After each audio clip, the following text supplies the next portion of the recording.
Oh, we got thumped. There it goes. Oh, ooh. Oh, he's going up under us, man.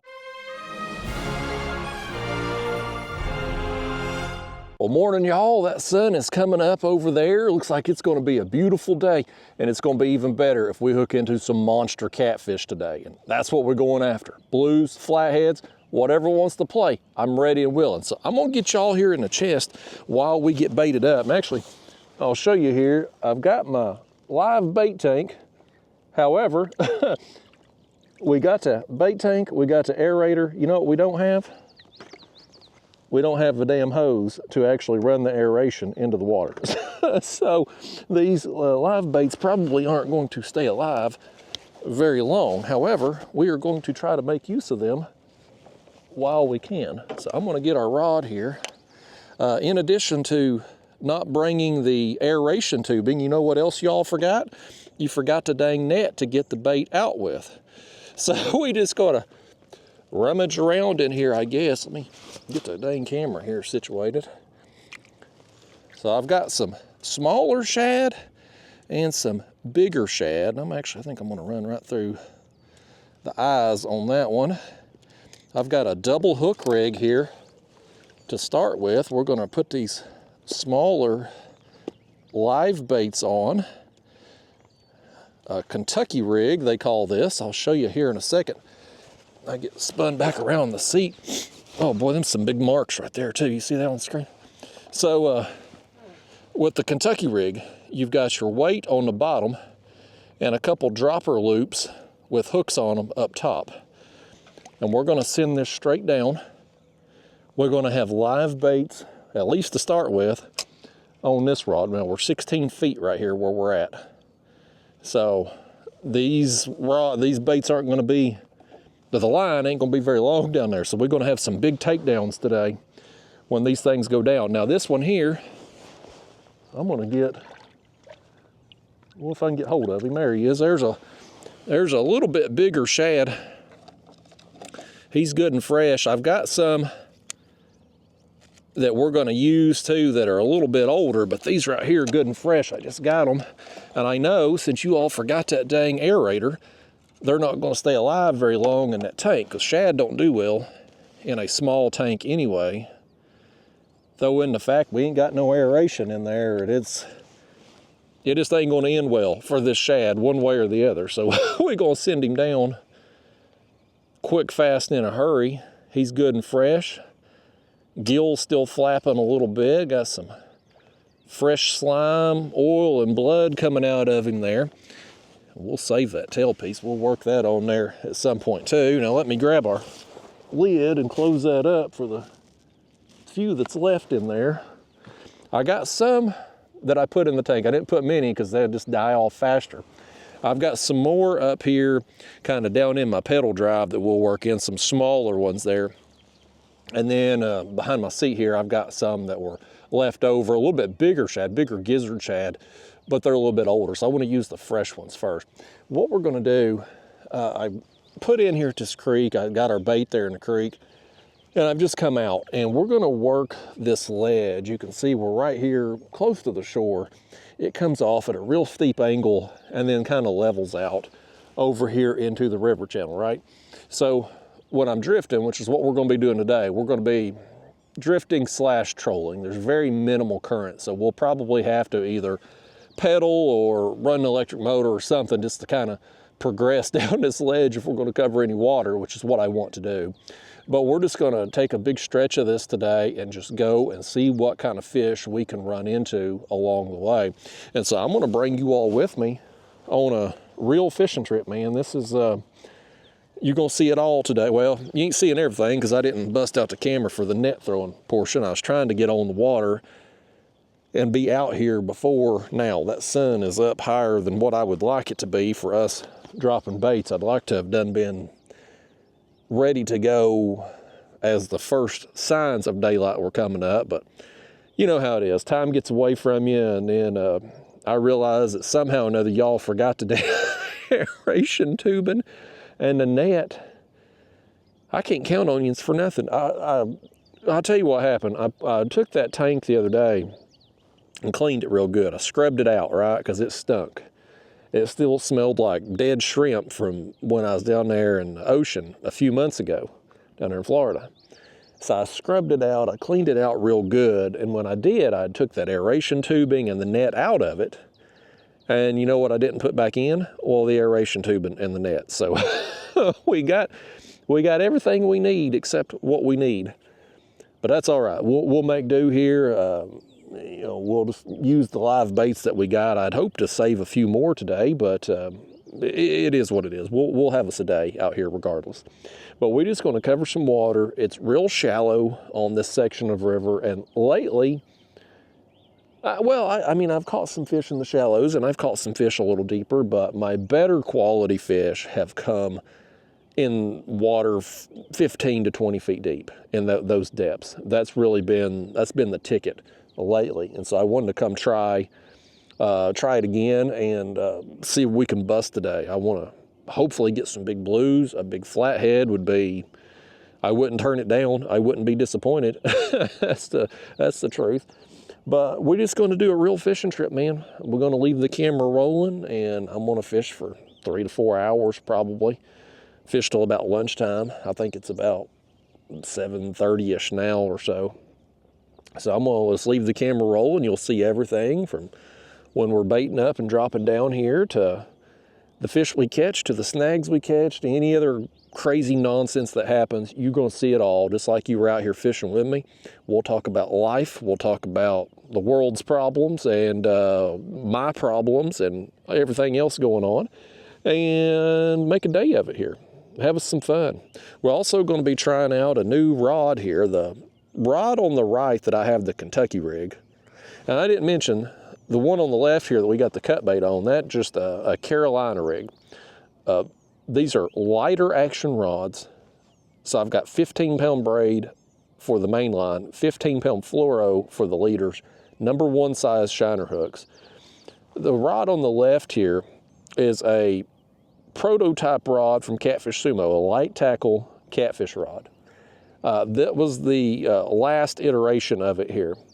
And it was a little, I've been using it the last couple months, but it's a little heavier than what we want the finished product to be, a little heavier action. This is the newest prototype over here. And that's why I put the Kentucky rig on it, because the color scheme, this ain't going to be the final color scheme when the finished product comes out. It's what we're rolling with now. But this one's a little brighter, of course, because this one's been used and the handle's all dirty. So that's one way to tell them apart. But the other way, I thought, I'm going to put a Kentucky rig on. We'll put a couple hooks on there.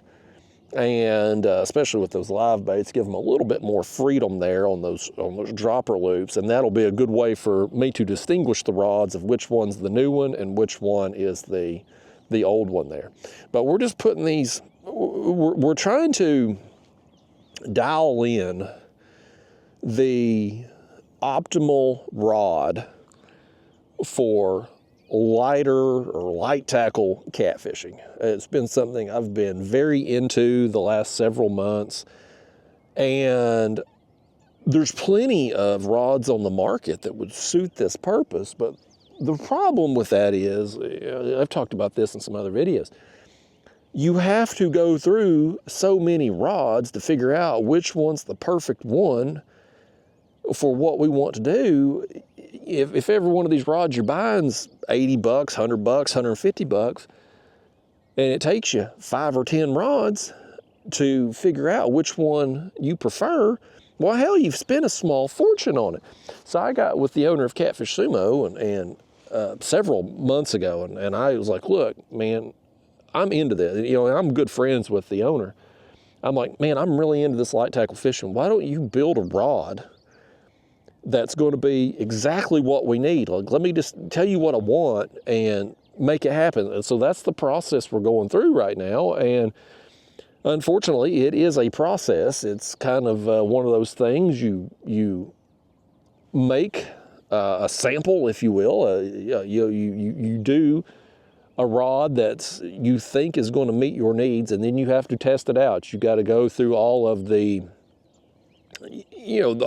call it the torture test, where they just go down there at Catfish SUMO and they purposely try to break it, doing all kinds of crazy stuff just to make sure that it's going to be, to make sure there's not some flaw in it right away, right? Like if you go to bend the tip down, it's just going to snap in half on you. So that's part of it. The other part of it is actually getting on the water and seeing how it performs. And what you have to do is you got to make a rod, take it out, fish with it, and say, okay, I like this, I like this, I don't like this, I don't like that. And then you go back to the drawing board. And so, like with this rod here on the left, I was like, it's too heavy in action. It's not as heavy as my Golly Whopper rod, my signature series heavier action rod, but it's still too heavy for what I want for this. So then it's like, okay, well, let's take those changes, let's try to dial it back a little bit. So this one, we'll see how it performs today. You all are seeing it first. I just literally got this rod yesterday. I fished with the owner there. He come up and we done some carp fishing yesterday. And he brought that rod with him for me to try out. And so we'll put it through the paces and I'll give him some feedback on that. And we'll go from there. But eventually, and sometimes it takes several tries to get it right, because you gotta keep tinkering until you get things dialed in, and then sometimes when you fix one thing, you will create another problem. And what the hope though is with this is that it will, when we get it done and we have the finished product, it will be the ideal rod for lighter tackle catfishing, meaning you're going to have enough backbone that when you hook that 50+ pounder, you're going to have a realistic chance of getting it in, but you're going to have a light enough action that your 2 or 3 pound fish, your dinks, they're going to be fun and they're going to have big takedowns. And just because, I mean, that's the bulk of my catches. I mean, let's be real about it. I've caught a bunch of big fish through the years. I mean, hell, my phone's just, you scroll. I mean, it's just huge fish, huge fish, huge fish. But those, even though there's been a bunch of them, cumulatively, oh, hold on.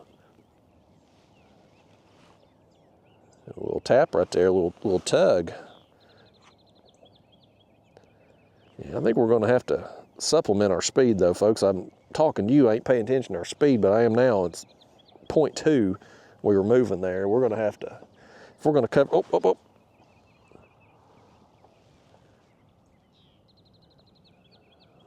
Something wanted it. We got a little tug on there a couple times. But yeah, we're going to have to supplement our speed here. But no, what I was saying, like, ideally you want the rod enough backbone to get you big fish, light enough to enjoy the small ones, because over the course of the year, I'm going to hook some big fish, but the bulk of my catches are going to be dinks. I mean, that's true of damn near everybody. I mean, unless you're just specifically throwing huge baits with huge hooks that small fish will still come up and bite, but just can't get hooked up. Unless you're doing that, the bulk of your catches are probably going to be small throughout the year. And with some of the tackle we use, I mean, when you're using rods that are damn near broomsticks, those small fish aren't any fun. Because you're just, I mean, they bite, you winch them up, the fight's over in 30 seconds, and they've barely bent the rod because they can't, because it's too stiff. I want to have fun with those smaller fish too. I want to enjoy every fish I catch.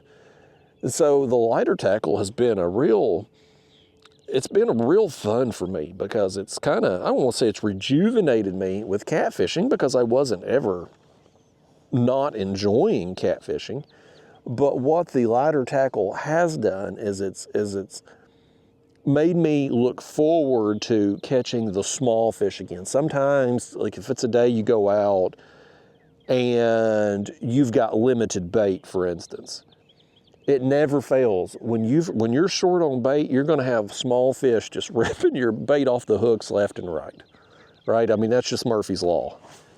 But now with the light tackle, like if I come out and I'm short on bait and the small fish are eating me up, that's okay because they're more fun. And so the hope with this is we get this rod finished. It's going to be the ideal rod for light tackle catfishing, and it's hopefully going to, when it's all said and done, and it would certainly help our cause if we could get one perfect here in the next try or two. That's going to help reduce the expense.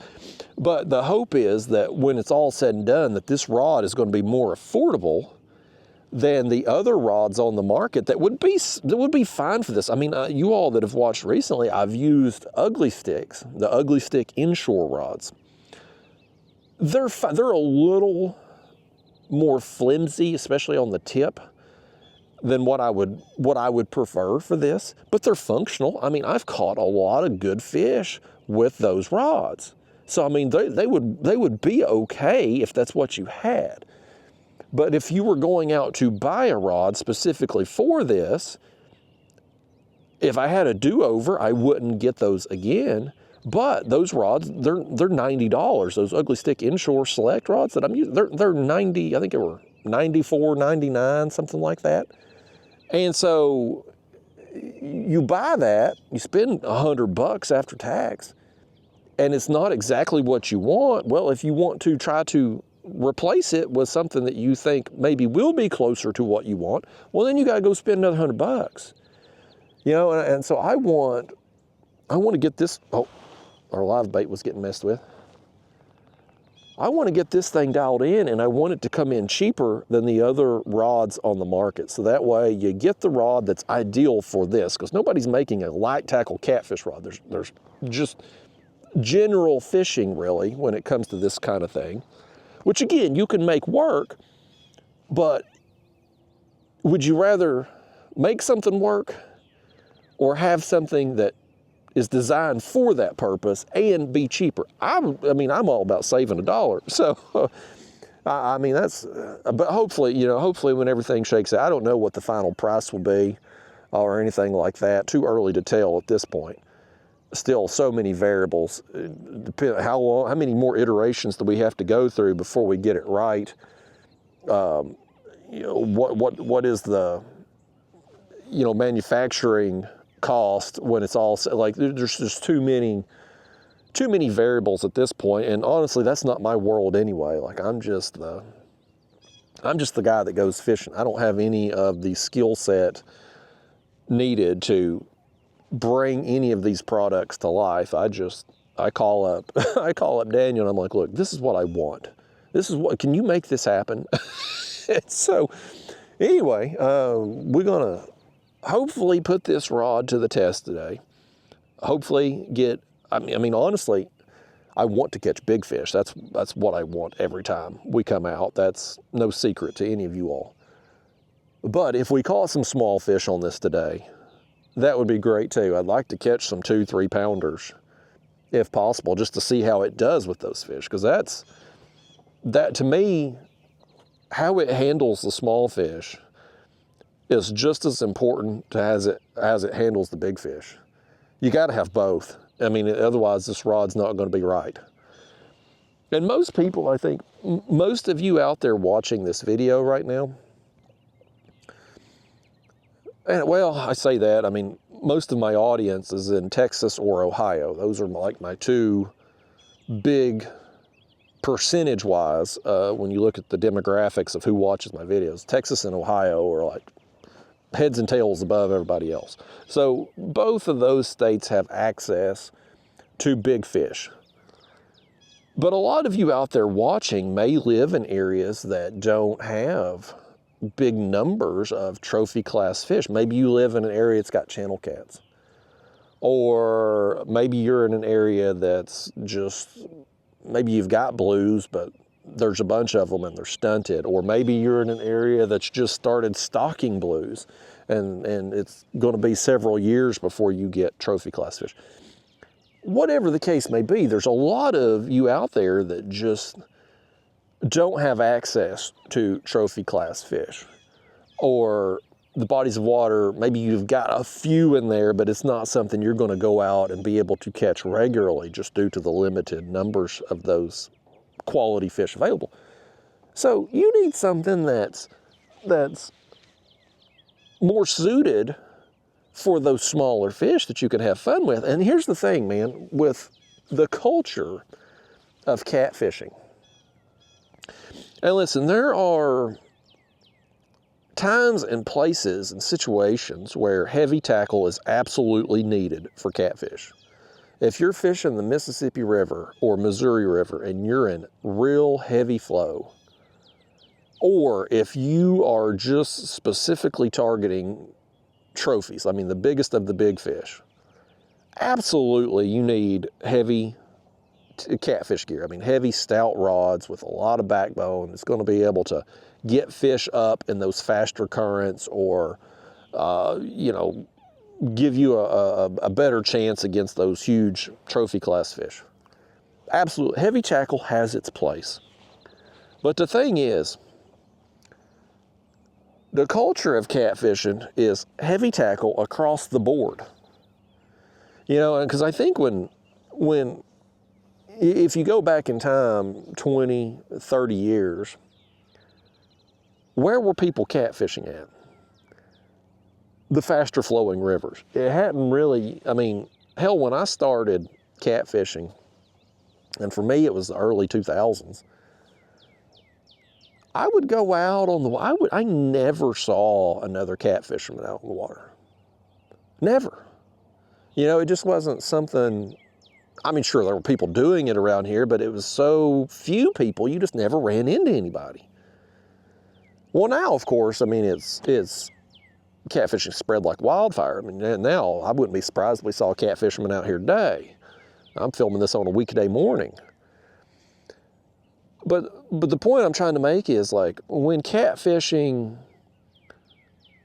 first kind of started to take off and started to get some traction and more people were getting interested in it, where did you learn about the gear you needed? Well, it was probably either guide trips, someone that you knew that was doing it, magazines, or the occasional in-fisherman or Bill Dance fishing show maybe back in the day that was a catfish episode. And in all of those situations, man, you read any magazine article, got one. Oh, we got one on the new rod. On the live bait.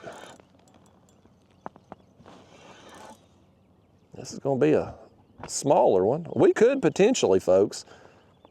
Well, that's a damned old channel cat. I don't like them channel cats, folks. He's in the size range that I want to see how this rod handles against, but you know I don't like no dang channel cats. You old thing, you. Oh, and you knocked our other shad off too. He was still on. And you knocked him off, fish. Come on up in here. No. Calm it down. Calm it down, please, and thank you, sir. These old channel cats, buddy, they're angry little things. Get your fish under control, would you? Let me get in your mouth here, sir. I'll get that hook out. It'd already be out if you'd open up. First fish of the day is the old channel cat. Not what we want to see, but no. Yep. Lord, we about knocked the rod out the rod hole. Boy, wouldn't that be something? I lose. That'd be a hell of a phone call to make, wouldn't it, Daniel? You know that new prototype rod that you sent me yesterday? You gave me yesterday. I lost it on the first fish. That would be a conversation I don't want to have. Look at that line. Boy, what a mess. This is why I shouldn't do unedited videos, because you see all this nonsense. Now, get out. Go somewhere, fish. Lordy days. What an ordeal that was. Now let's get her. Now we got our dang hook here in the cast net rope. Okay, now we're back in business, okay? Now we can see. Let's get us another live bait. This one here was swimming right on top. Oh, I was gonna say he's easy to grab. He was easy to grab. He ain't easy to hang on to. Here, let's just go through the eyes here on him. Get our other hook ready. Let's see if I can get another one here. Oh, another one right there swimming along the top. Perfect. Okay. And both of those are probably 3-4 inch range. They're smaller shad there. Okay. Now, let's see, we gotta make sure them things ain't all wrapped up. There we go. Okay. Back down it goes. Yeah, dang channel cat, man. That would have been bad if he knocked that rod overboard. That would have been a hell of a conversation. Yeah, you know, Daniel, that new prototype rod you've entrusted in me to test out, I lost it on the first fish. And Daniel would be like, oh, great. Was it a 100-pounder? Was it a huge fish? Not quite. Thankfully, it didn't go overboard, though. Get that camera readjusted. Did he get water all over that? No, y'all still look good there. Goodness gracious. What an ordeal that was. Now I don't need, oh, I know what I was talking about. I was talking about the heavy action rods. So when you start, well, like when I got started catfishing, and I'm trying to find out how to do it, you read, I mean, back in those days, man, this is like, internet was around back then, but it was the early days of the internet. There was no YouTube when I got started.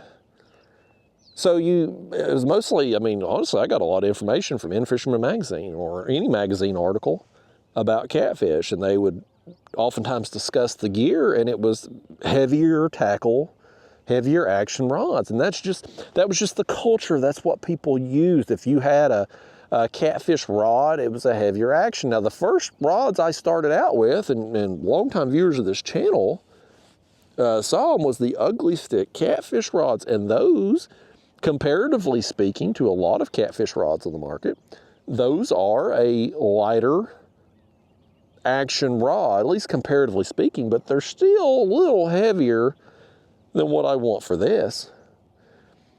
But the culture overall in the catfishing world was just big, stout, heavy rods. And you know, I guess I kind of feel dumb in a way, I guess, ignorant. I just never questioned it. I just went with it because that's what everybody else was doing. That's what the people who were way better at this than I was, that's what they were doing, so that had to be right. I just never questioned it.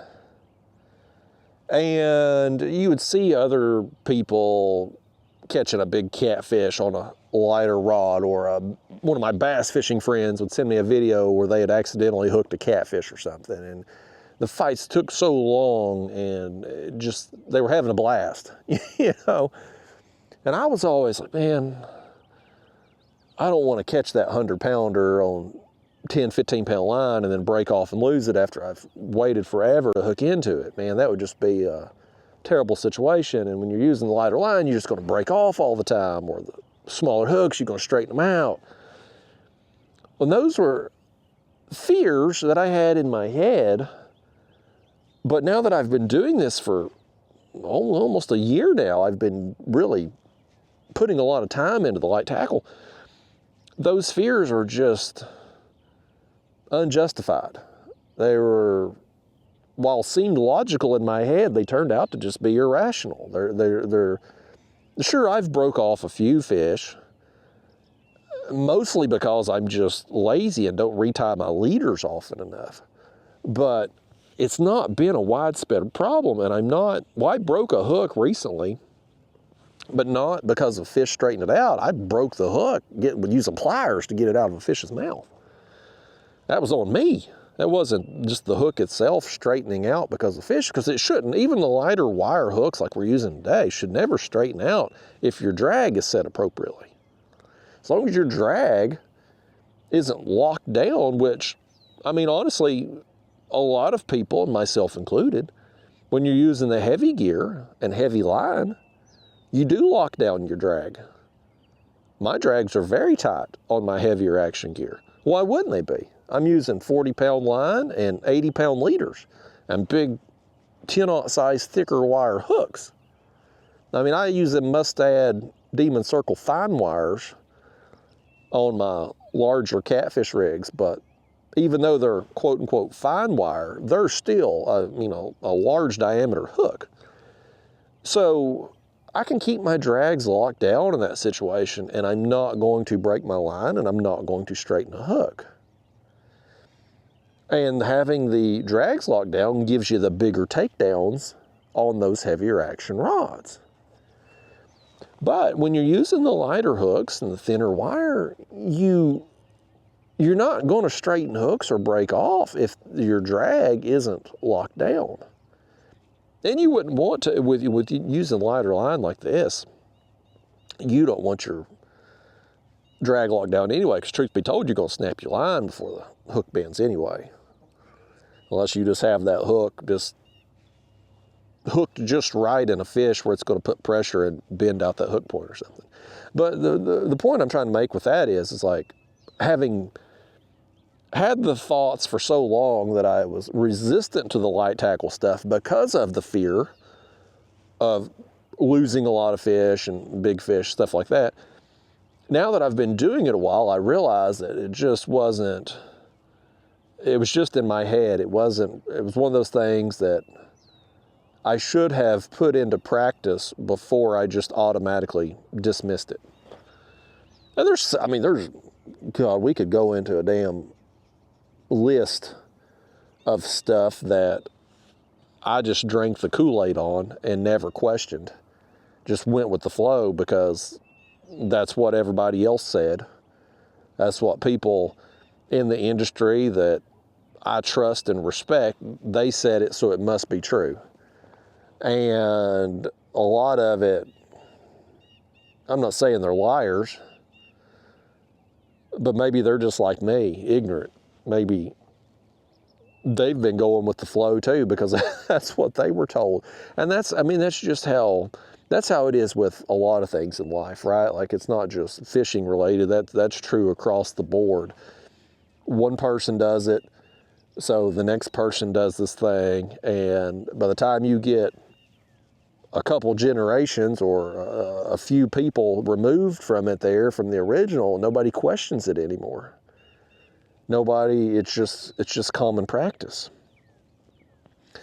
And you can stagnate like that, honestly.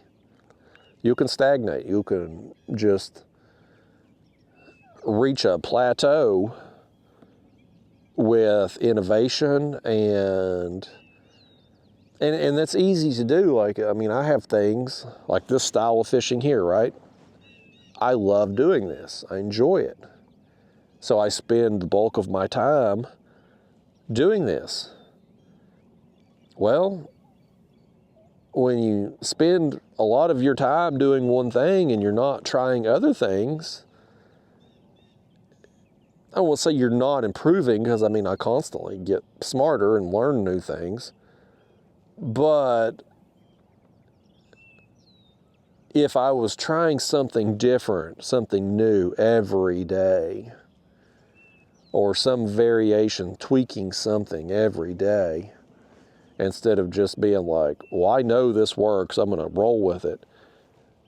Maybe one of those times, now you're going to set yourself back a little bit, because a lot of things you're going to try just aren't going to work. You're not going to do as well, right? So you're gonna miss some opportunities when you try things and waste time on things that don't end up panning out.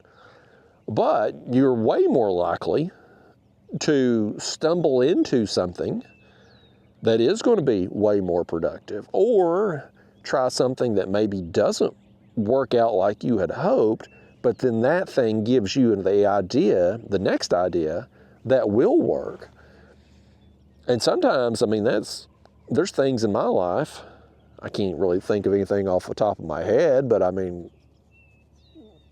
I know I've had the thought before and be like, boy, if I hadn't screwed that up, I would have never thought of this, or I would have never done that. And whatever that thing was like, really worked out. So, yeah, I go back and forth on that. I constantly want to get better and learn more. But at the same time, too, I like what I like. And not to get morbid again, we've only got so many trips around the sun.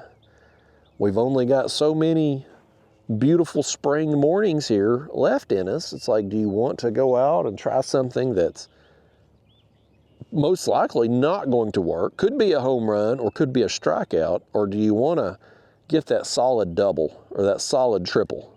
Get on base. What do you do?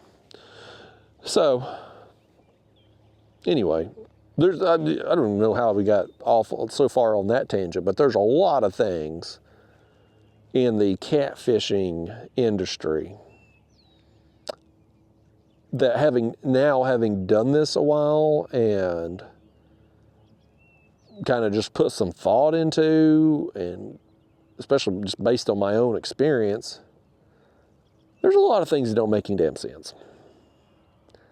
And, well, I mean, let's touch on a few, why don't we? We got to talk about something out here. And again, we're going to solve the world's problems today, folks. We're going to talk about all kinds of things while we make our way down through here. And at some point down here, if you're seeing this video today, I don't know how many fish we caught. I don't know how big a fish we caught, but we've got more than that damn channel cat. I'll tell you that. We ain't posting those skunk videos. I can't promise we're going to catch a bunch of fish. And honestly, when I've fished this stretch of river before, it's not been 20 fish type days. It's been a few big fish, a few good quality fish. As there was some, I don't know if that was shad or white bass, come up over there a second ago. But, you know, this section of the river here, man, today, I mean, if you're wanting a day of just lights out, rods going down action, this ain't going to be the video for you. I can tell you that right now. But there is a chance at some point down through here, one of what we see right there on the graph, one of those, or a few of those, grace us with their presence here above the water as we reel them in. And I mean, the bar is set low by that channel cat, but I've hooked some whoppers on this stretch of river. So we'll see what happens today. But I mean, this is part of this style of video, these real fishing trips, is just you coming with me, and whatever happens, happens. I can't predict it day to day. I can try to put us in the area where I think we have the best chance to succeed, but I can't guarantee success. And any fisherman that claims they can is probably telling fibs, either to themselves or to you or both. Sure, there's things we could go do today to catch fish. We could have brought a tub of worms and my ultralight gear, and I'd guarantee you catching fish then. I can't guarantee how many or what species or how big, but I know we would catch some fish. I mean, I'm confident we're going to catch something going down through here today. I just can't guarantee how many or how big, or will we get a flathead today? Who knows? It's been a tough year so far on me on flatheads. I've really just not had... I'm trying to think when the last time I caught a big... I mean, I caught a small one the other day, but I'm trying to think when I caught just a monster flathead. It's been a long time. My flathead production has really really took a hit. It's probably been, I don't even think in fact, I know I ain't got a good flathead so far in 2026. I know I ain't. I've caught a few, but they've been small. I ain't got no monsters all year. We're due, by gosh, we're due. I hope today's the day. But things in the catfishing world that are part of the culture, but aren't really necessary. I guess that's how we'll title this. I'll just think of a few things off the top of my head. One of the big things, one of the important things you need if you're going to catfish, and I don't care if you're catfishing in a kayak, a canoe, a boat, you got to have rod holders. It don't matter what vessel you're in, you've got to have a way to keep your rods on your vessel, right? Catfish hit hard, big takedowns. I mean, you can't just leave a kayak, or leave your rod laying across the deck of the kayak or boat. It's going to be in water, it's going to be gone. So you got to have rod holders. But the culture of catfishing is the big, heavy-duty, stout metal rod holders. Various brands make them. When I got started catfishing there in the early 2000s, there was the Driftmaster rods, the rod holders. They were metal. That's what I had on my boat back in the day. Everybody thinks that I've just been kayak fishing my whole life. That's actually not true. I had a boat first, and then got into kayak fishing and ended up selling the boat. But on my boat, I had Driftmaster rod holders on there, metal rod holders. And then monster rod holders come along, and Smackdown rod holders, and there's probably a few other brands I can't think of off the top of my head. And they're all great quality products. I mean, the Driftmaster, Monster, Smackdown, they're all, you can get any one of those brands. You're not going to have any problems out of them. I mean, the hell, they're a damn piece of metal. Like what's going to go wrong with them? It's not like a catfish is going to bend them or anything.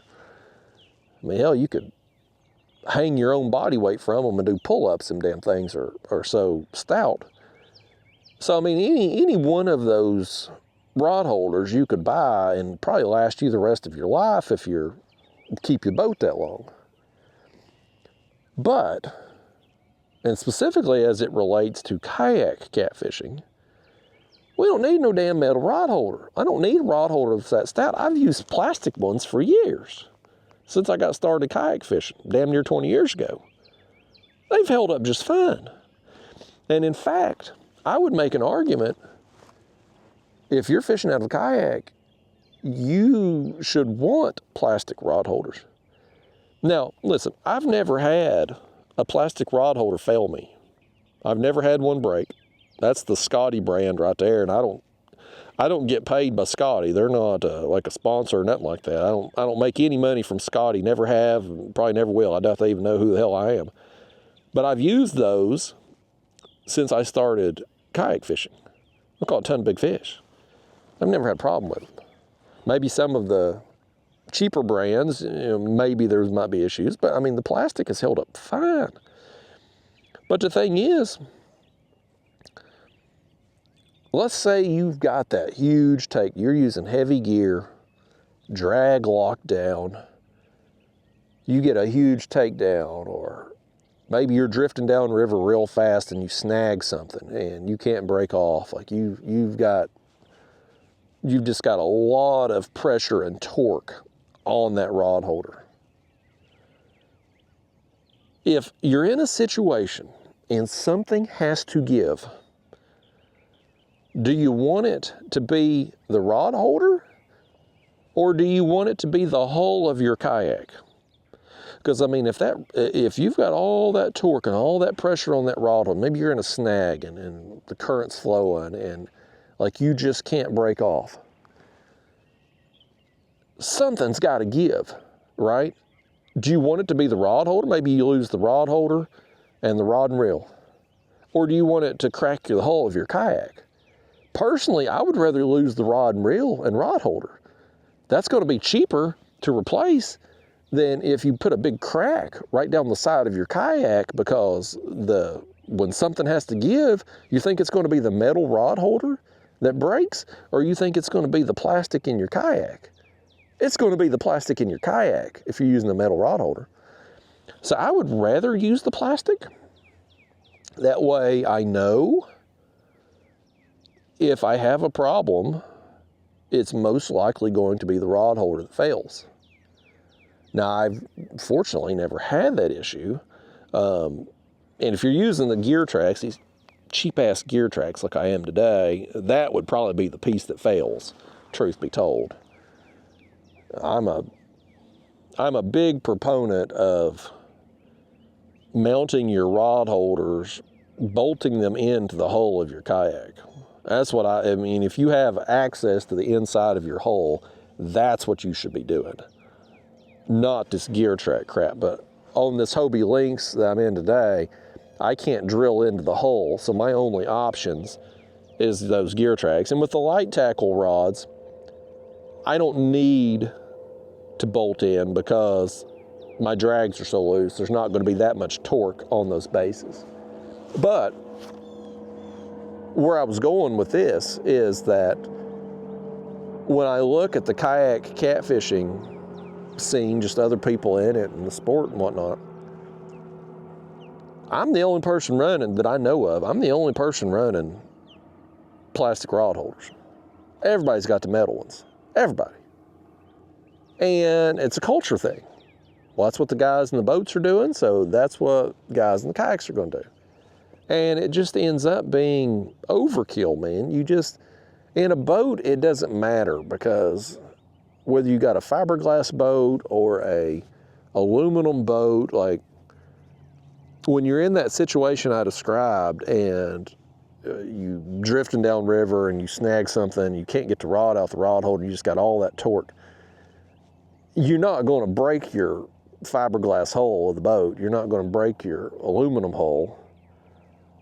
It's just not going to happen. But in a kayak, it could be a real problem. So the guys in the kayak, they just do what the guys in the boats do, and it's one of them things. It's a culture thing, but it's not really necessary. It doesn't really make sense. Other things. Oh, hold on. Our live bait there got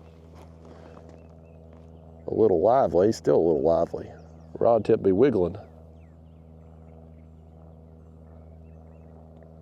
Almost thought something hit it there initially, but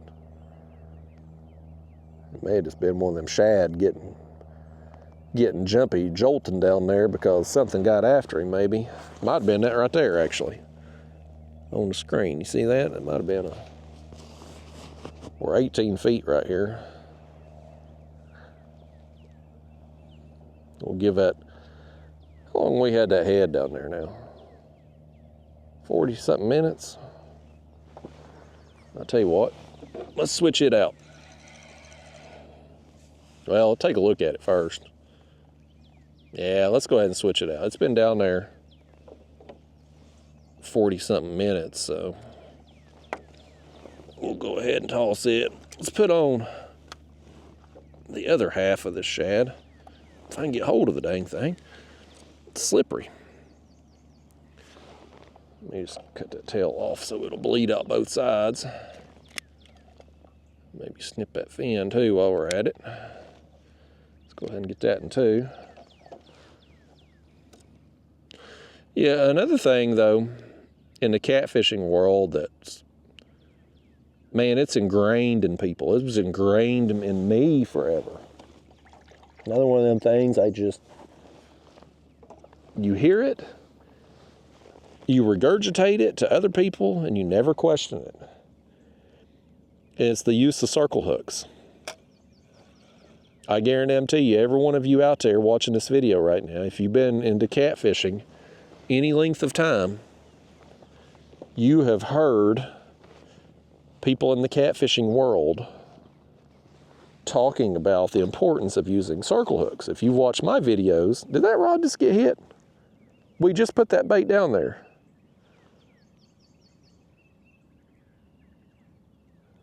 Well, something got after it, didn't it? You just dropped that thing down. Probably one of those. One of them right there tapped it. But, I mean, if you've watched my channel for any length of time, you've heard me talk about the importance of using circle hooks. You know what they say. Circle hooks, they catch, the way the hook's designed, it turns and catches the fish in the side of the mouth. Less gut hookups. Better for the fish. Better for conservation. Yaddy, yaddy, yaddy. And look, I'm not saying that's lies, okay? The circle hooks probably do have a higher percentage of mouth hooks or a smaller percentage of gut hooks. They probably do, if you're going on like a science-based type thing. But here's where I think circle hooks kind of got the traction and reputation. So go back in time, and circle hooks have been prominent. I don't know when they took over the catfishing world, but ever since I've been doing it, since the early 2000s, all I've heard about is circle hooks. Got to use circle hooks. So I don't know when it originally took hold, but when you go back to those older days, how did most of the general public fish for catfish? I'm not talking about the hardcore guys out in the boats. I'm just talking about your casual fisherman just wanting to go out and catch a few fish for a fish fry, or maybe hook a monster or something like that. They were fishing off the bank, or they were anchoring down their boat and casting out, right? Fishing on bottom. And it don't matter if you're in a boat and you're casting your baits out, or you're standing on the bank and you're casting your baits out. It's the same process. You've got a bunch of line out off your reel, and the bait's sitting there on bottom. Or maybe if you got a float rig, maybe it's up off the bottom, but your bait's still way out there. Now, when you got that much line out, and especially if you're on the bank and maybe you're building a campfire or doing other things, you may not know that a fish is on right away. Or maybe that fish picks up your bait and comes toward you instead of away from you, so it don't instantly feel the pressure. In that situation, the fish has got more opportunity to swallow that bait with the hook and end up getting it down in its gut, causing a gut hook. Well, the circle hooks in that situation are probably very beneficial, although you may still gut hook some fish in that situation. But here's the thing. That culture, that mentality with the circle hooks has carried over to all styles of catfishing. And doing like what we're doing today with suspending baits, or if you are dragging baits, and that fish, as soon as he hits, he feels pressure and wants to bolt on you. And I mean, these fish, let's be honest, they sit the hook on themselves 99.9% of the time. In that situation, even if you're not using a circle hook, the likelihood of you gut hooking a fish is pretty slim. Now, you go back in time, 2 years ago even, I probably would have argued that with you. Because, again, I was regurgitating what I had always heard from the culture of catfishing, which is, you got to use circle hooks. They prevent the gut hooks. If you use these other styles, you're going to be doing it more frequently. Well, I've proven to myself that that's, hold on. Oh, he let it go. He's back on it. He's after it, folks. Tell him to eat it. Tell him to eat it or leave it alone.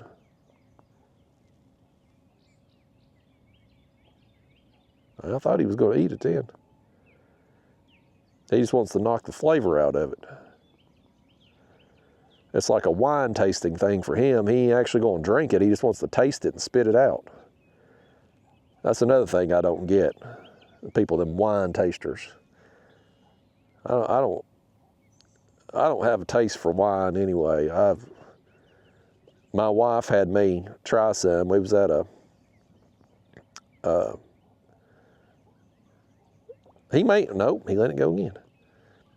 We went to this Christmas party at my dentist office, not because we wanted to go, but because they were giving away a free crown to somebody there.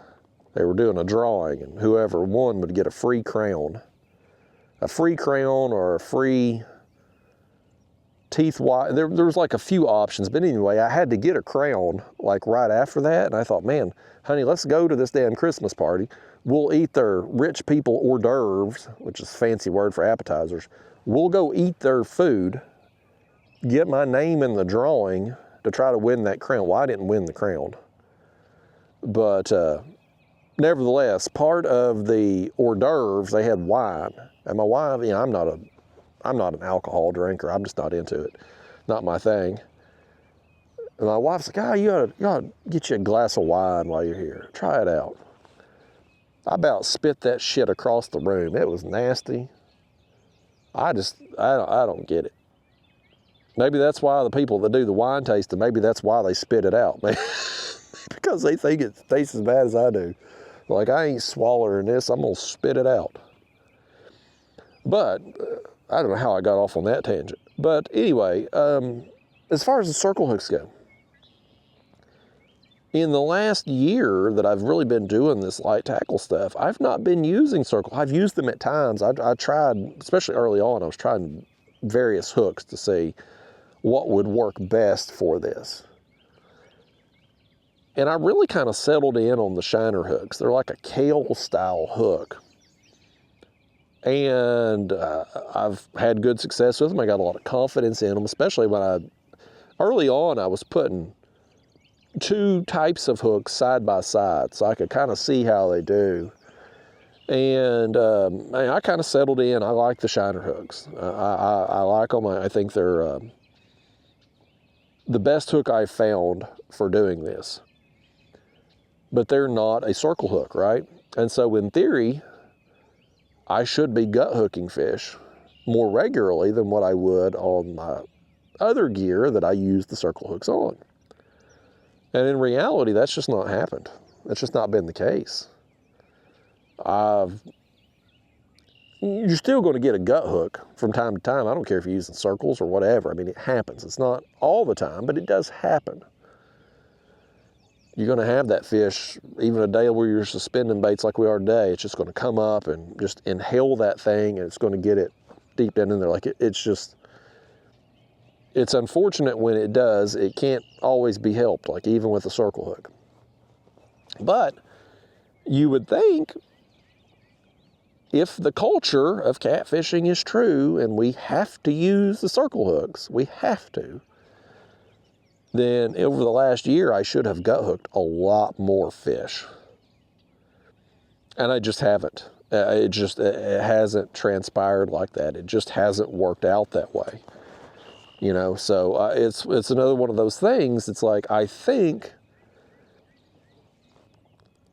when circle hooks took off in the catfishing world, when they became commonplace, I think it was probably for good reason, because I think most of the people having the gut hook issues were probably anchor fishing in their boat, casting lines out. That used to be what most people did for catfishing. Or they were standing on the bank casting baits out, and you had a long distance of line. You may not necessarily feel the bite right away. Maybe the fish comes towards you, and they have more opportunities in that situation to get the hook and the bait deeper in the mouth, causing more gut hooks. And as time moved on and people started doing other catfishing techniques where you maybe didn't have all that line out. Or maybe something you take like dragging, for instance, you are going to have a lot of line out, but you're moving. So when the fish hits, like there's instant pressure. When we're suspend fishing today, fish hits, instant pressure. You're just not having that same scenario where fish are going to get gut hooked as easy. So it doesn't matter, and I've proven it doesn't matter over the last year. I've proven it to myself and maybe just some of you all who have watched regularly, that the fear of using these other styles of hooks and getting more gut hooks is just, it's not based in reality. It's just one of those things that we have been told by the people, we'll call them the gatekeepers of the sport, but there used to be gatekeepers when back before the days of the internet, when the only information you had was books and newspaper articles and magazines and an occasional TV show. Well, whatever you heard or saw on those publications, that's just what you went with, and that information gets passed on. And even though the internet is a thing now and information is shared instantly, a lot of the information that's shared came from a time long ago that's not really applicable today. And that's just one of them things, it's another one of those things with when you really take a step back and look at things from the bigger picture, it's like, why did nobody question them? Why did I not question that right from the start? Why did I just accept that as fact? Because it was told to me. Yeah, that's just, it's another one of those things. Something else right off the top of my head. What do you see, this is rampant in the kayak catfishing world, but especially in the boats too. Man, you see people running, gosh, in the kayak world alone, it's not uncommon. You go to a kayak catfishing tournament, you're going to see guys running 8 to 10 rods. And I'm not talking about just carrying that number of rods with them. I'm talking about lines in the water. They'll have 8 to 10 lines in the water at one time. Now, they're running planer boards, so their lines are spread out. But it's not uncommon at all. Like if you see guys fishing out of boats, even a lot of them that are anchor fishing, they'll have rod holders literally all the way around their boat and a rod and a bait out on every one of them. It's like, do you need 10 rods? Do you need 12 rods to catch fish? There was a time when I would have believed it to be true. Man, I've got pictures of early kayaks and stuff where I would suspend fish. Y'all, this is so stupid looking back at it now. But there was at one point in time I had that native ultimate kayak. It was a sit inside style kayak. I love that thing too. I've used it for a long time, like 6 years I had it. But at one point I had, because it was a sit inside, I had a dashboard made that I'd made as out of just a piece of 1x6, a board I had cut and bolted it into the hole, and then I mounted rod holders to that 1x6 board. I had 6 rod holders on there. And I would suspend fish with 6 rods right off the front of my kayak. You talk about tangles. I had a damn tangle for fish I reeled in. But I'd done that because I'm like, well, I've got to get the most baits out as possible. More baits, more opportunities to catch fish, more scent in the water, etc., etc. And over the course of time, I learned that maybe 6 rods was a little too much, especially all off the front of the kayak. So then, then for a while I went to like 4 rods, 2 off the front and 2 off the back. Try to space things, at least best you can anyway, in a cramped space of the kayak. You can only spread things out so far, but you got less tangles with 4 rods than with 6, especially putting them front and back. But now, most of the time, I'm fishing 2 rods. There's occasionally instances, I fished that Alabama tournament there a few weeks ago. I took 4 rods with me because I thought I was going to be anchor fishing or bank fishing most of the day, so I could spread my baits out a little more and still function. And so I took 4 rods with me in that situation. But most days, I'm going out and fishing with 2 rods now. Whether it's just a normal fun fishing day like today, or a tournament even. I fished a lot of tournaments with 2 rods. And check out this school of bait right here. Look at all that. All that right there, folks. That's a big school of bait. If there's something around that, there should be something around that. But anyway, I've fished a lot of days now with just 2 rods. I've fished a lot of tournaments now with just 2 rods. And I've competed against the guys who are running 8 and 10 and sometimes more rods. And I've done well against them. Now, if it's just simply about more rods, more baits in the water, more fish caught, well, they should dominate me every tournament. I should be beaten like a drum every event. But there have been times, and I'll use an example right off the top of my head I'm thinking about, was the Kerr Lake, North Carolina tournament. I was running 2 rods. I was dragging baits. The other fellas, most of them were dragging baits too, but doing it with planer boards and fishing with many more rods. And I dominated that tournament start to finish with my 2 rods. And that's because I had found some fish and I had dialed in the speed it was going to take that day to catch them. And so I got them. But there's been numerous occasions now where I've took 2 rods and beat guys fishing with 8 or 10, because what I've learned through the years, it's not about how many baits in the water. It's really not. Now, if you're on the fish, let's say you got a school of fish working through, and you've got out 2 lines, well, you can only hook up 2 at a time. If you got out 10 lines and a school of fish comes through, well, in theory, you could hook up 10 at a time, right?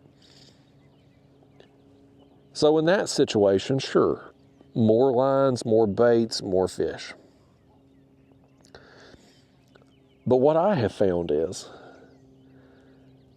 if I'm where I need to be when I need to be there, 2 rods is going to be plenty, because I'm going to be reeling in fish after fish, and 2 rods is going to be all I can handle. Sometimes when I'd be really in a real productive area and I was fishing with 4 rods, hell, you can't, by the time you get one fish reeled in, the next rod's going down, and you can't even get your other line baited before you got to reel in another one. So you can't even hardly keep 4 lines in the water. There's days I can't keep 2 lines in the water. Obviously, we're not having that problem today so far. But where I'm going with that is, it's like, if I'm where I need to be when I need to be there, 2 rods is going to be plenty. It's going to give me all the action I want and then some. If I'm not where I need to be, or not there at the right time, what's not going to matter if I got out 25 rods, 25 baits? You're all going to catch fish that's not there. So with that, and just my experience fishing against some of these guys who are comparable skill level and doing well against even though they've got 4 to 5 times as many rods and baits in the water as I do. I've just come to realize it's the key to success in catfishing, regardless of the style of fishing, the technique you're using. The key to success is just getting your baits in front of fish at a time that they're actively feeding. If you can do that, you don't need 10 rods. You don't. And again, it's one of those cultural things that, like, man, since the beginning of time, well, early 2000s, the beginning of catfishing time for me, that's just what people did. You just, however many rods you got, you put them out there. And it's just, what I've learned through the years is that not only is it not necessary, but it's a better fishing experience for me to not have a bunch of rods out. It's less gear, for one. It's less money you're going to spend out of pocket because you don't need 10 rod and reel combos. But it's also, too, less tangles, less terminal tackle you got to buy, less, you know how much pain in the ass it is to change it when it's time to change your line on your reels. You know how much easier it is to do 2 reels versus 10? You know how much time that saves, how much money that saves on fishing line? You know how much less hooks and leader material I use throughout the year, only using 2 rods versus when I was using more? Like, it's just a better fishing experience across the board. So, and I ain't telling you how to fish. Hell, if you want to go out and fish with 10 rods, more power to you. The gear companies, I work with Catfish SUMO. They would love for you to fish with 15 rods every trip, and they've got a bunch of rods they'd love to sell you. All these rod companies do. So I think that kind of helps propel the culture forward too, because these tackle companies want you using. It's better for their bottom line. They want you using as much gear as possible. But is it really needed? Is it necessary? No. No, it's not. It's necessary for us to reel in a fish, though, finally. On the new rod here, this thing's got some bad Judy on it or something. We've struggled down here this morning. Seen some fish. This one's going to stay down a little bit. Okay. All right. He can stay down as long as he wants. Oh, he's going to make a little run. Now, don't run that way, fish. You can stay down there. He's going to do what he wants. He wants to get in that other line, apparently. He did. He got in it. I felt him get in it over there. That fish is a doo-doo head. The way he hit that other line, I don't think he got wrapped up in it, though. Oh, looky here. That's not even a cat. That's a drum. Get your net here, folks. Let's net this drum. Hell, I'll give him some front camera time. I like me a good drum. The old Gasper Goo. Old Gasper Goo right there. He was a fun fight initially, then he kind of quit on us. He said he just give up. He said he knew he wasn't getting away from me, so he'd just throw in the towel. There's one hook. No, fish, don't do it now. Don't do it. I think that double hook rig got him I think we got him down here. No, okay, we're good. I'll tell you what, I'm gonna put y'all up here. Hold on a second here, folks. Fish, you just be calm right there, would you? I gotta get something. If I'm gonna get a good picture with you, I gotta get something out of my bag. Very important when you're looking into the sun. Gotta get some eye protection there, folks. Now, let's hold him up. Old Gasper Goo, old drum. Underrated fish. There he goes. Them are trash fish around here, folks. Nobody appreciates them. I do. You'll never see me get mad about catching a drum, ever. I love them. But they're not a desirable species for some reason. Another one of them culture things we talked about. It's just silly.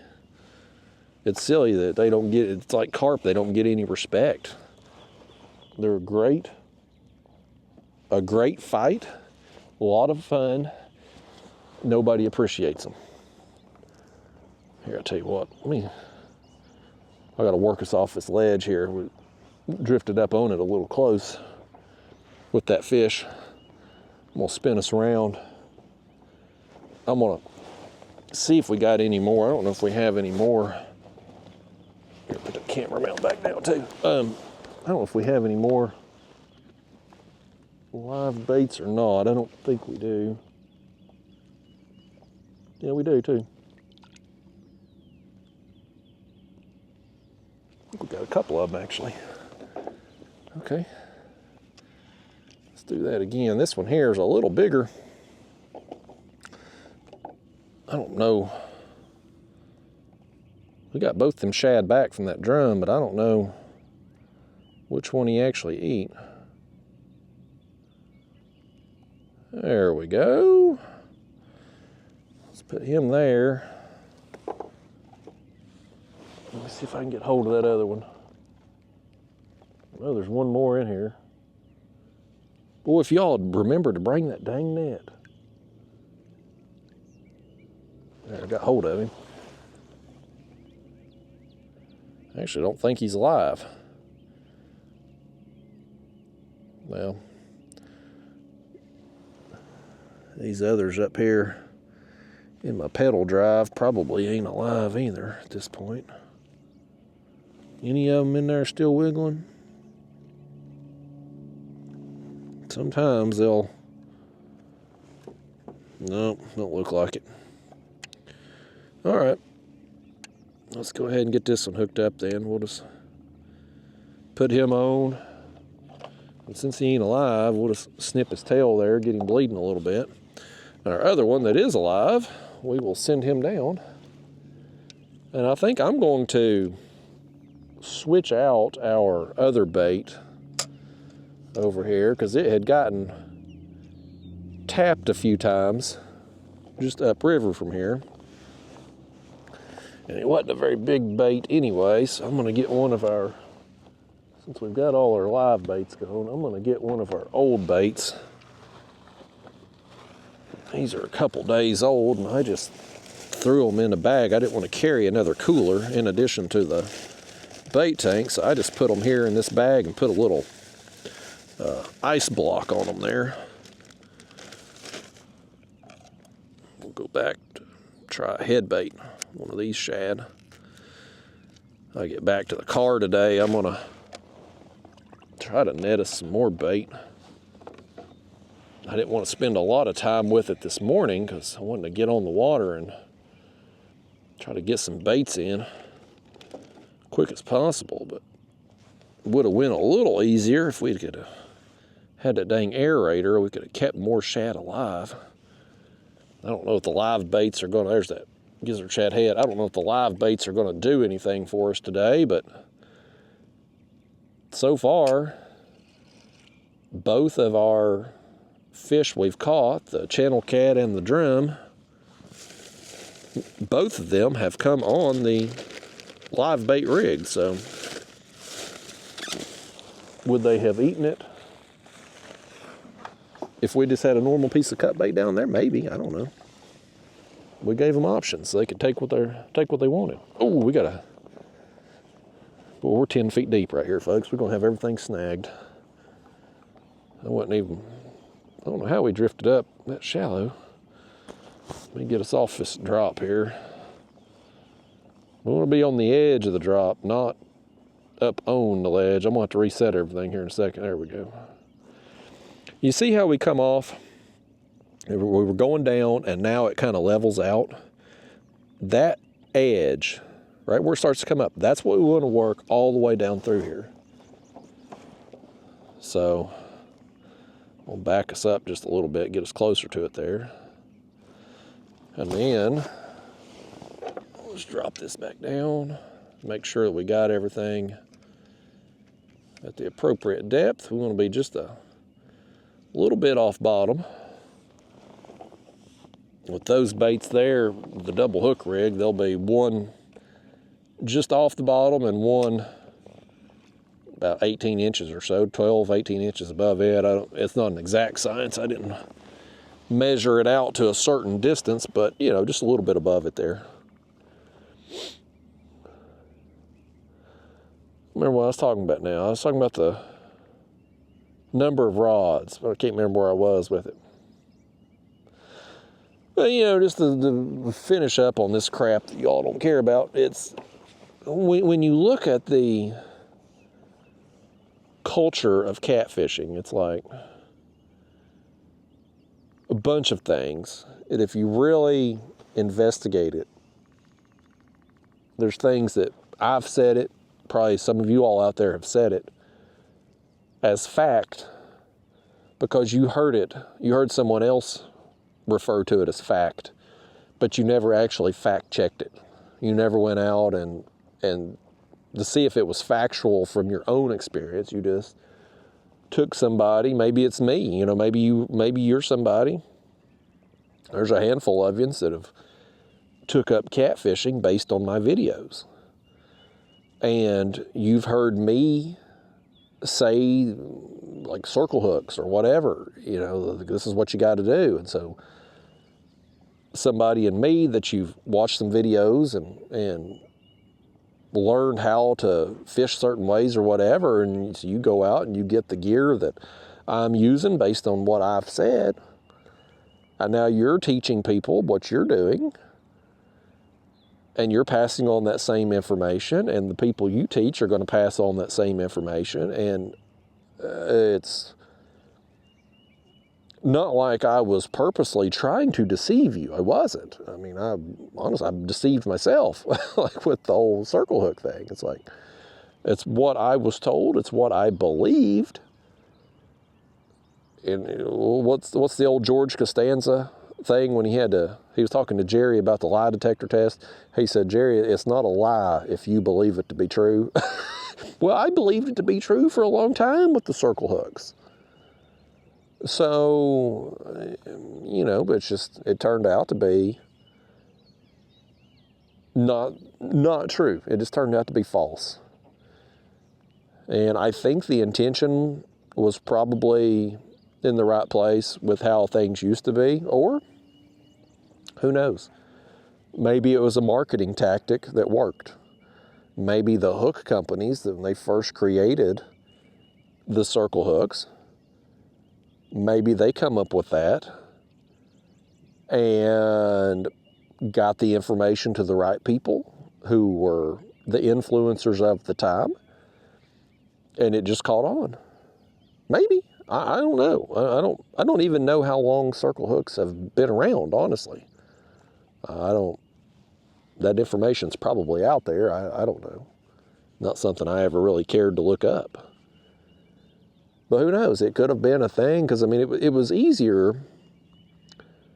You go back in time to not even that long ago, honestly. I mean, 80s, 90s, my childhood. Hold on, we got a fish. Nope, we don't.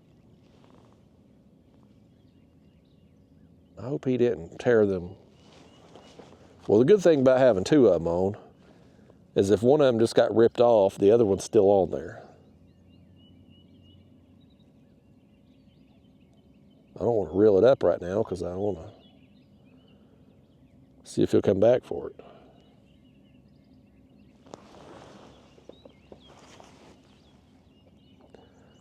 We've had some non-committals today.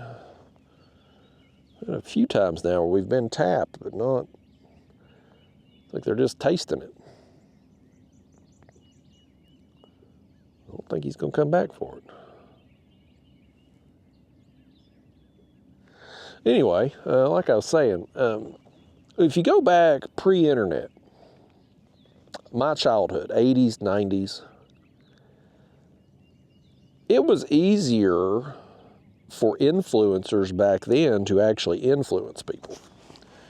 And when I say influencers, I'm talking about the people with TV shows or people who frequented magazine articles, your Bill Dance, Hank Parker, Roland Martin, those guys. Those were the original influencers.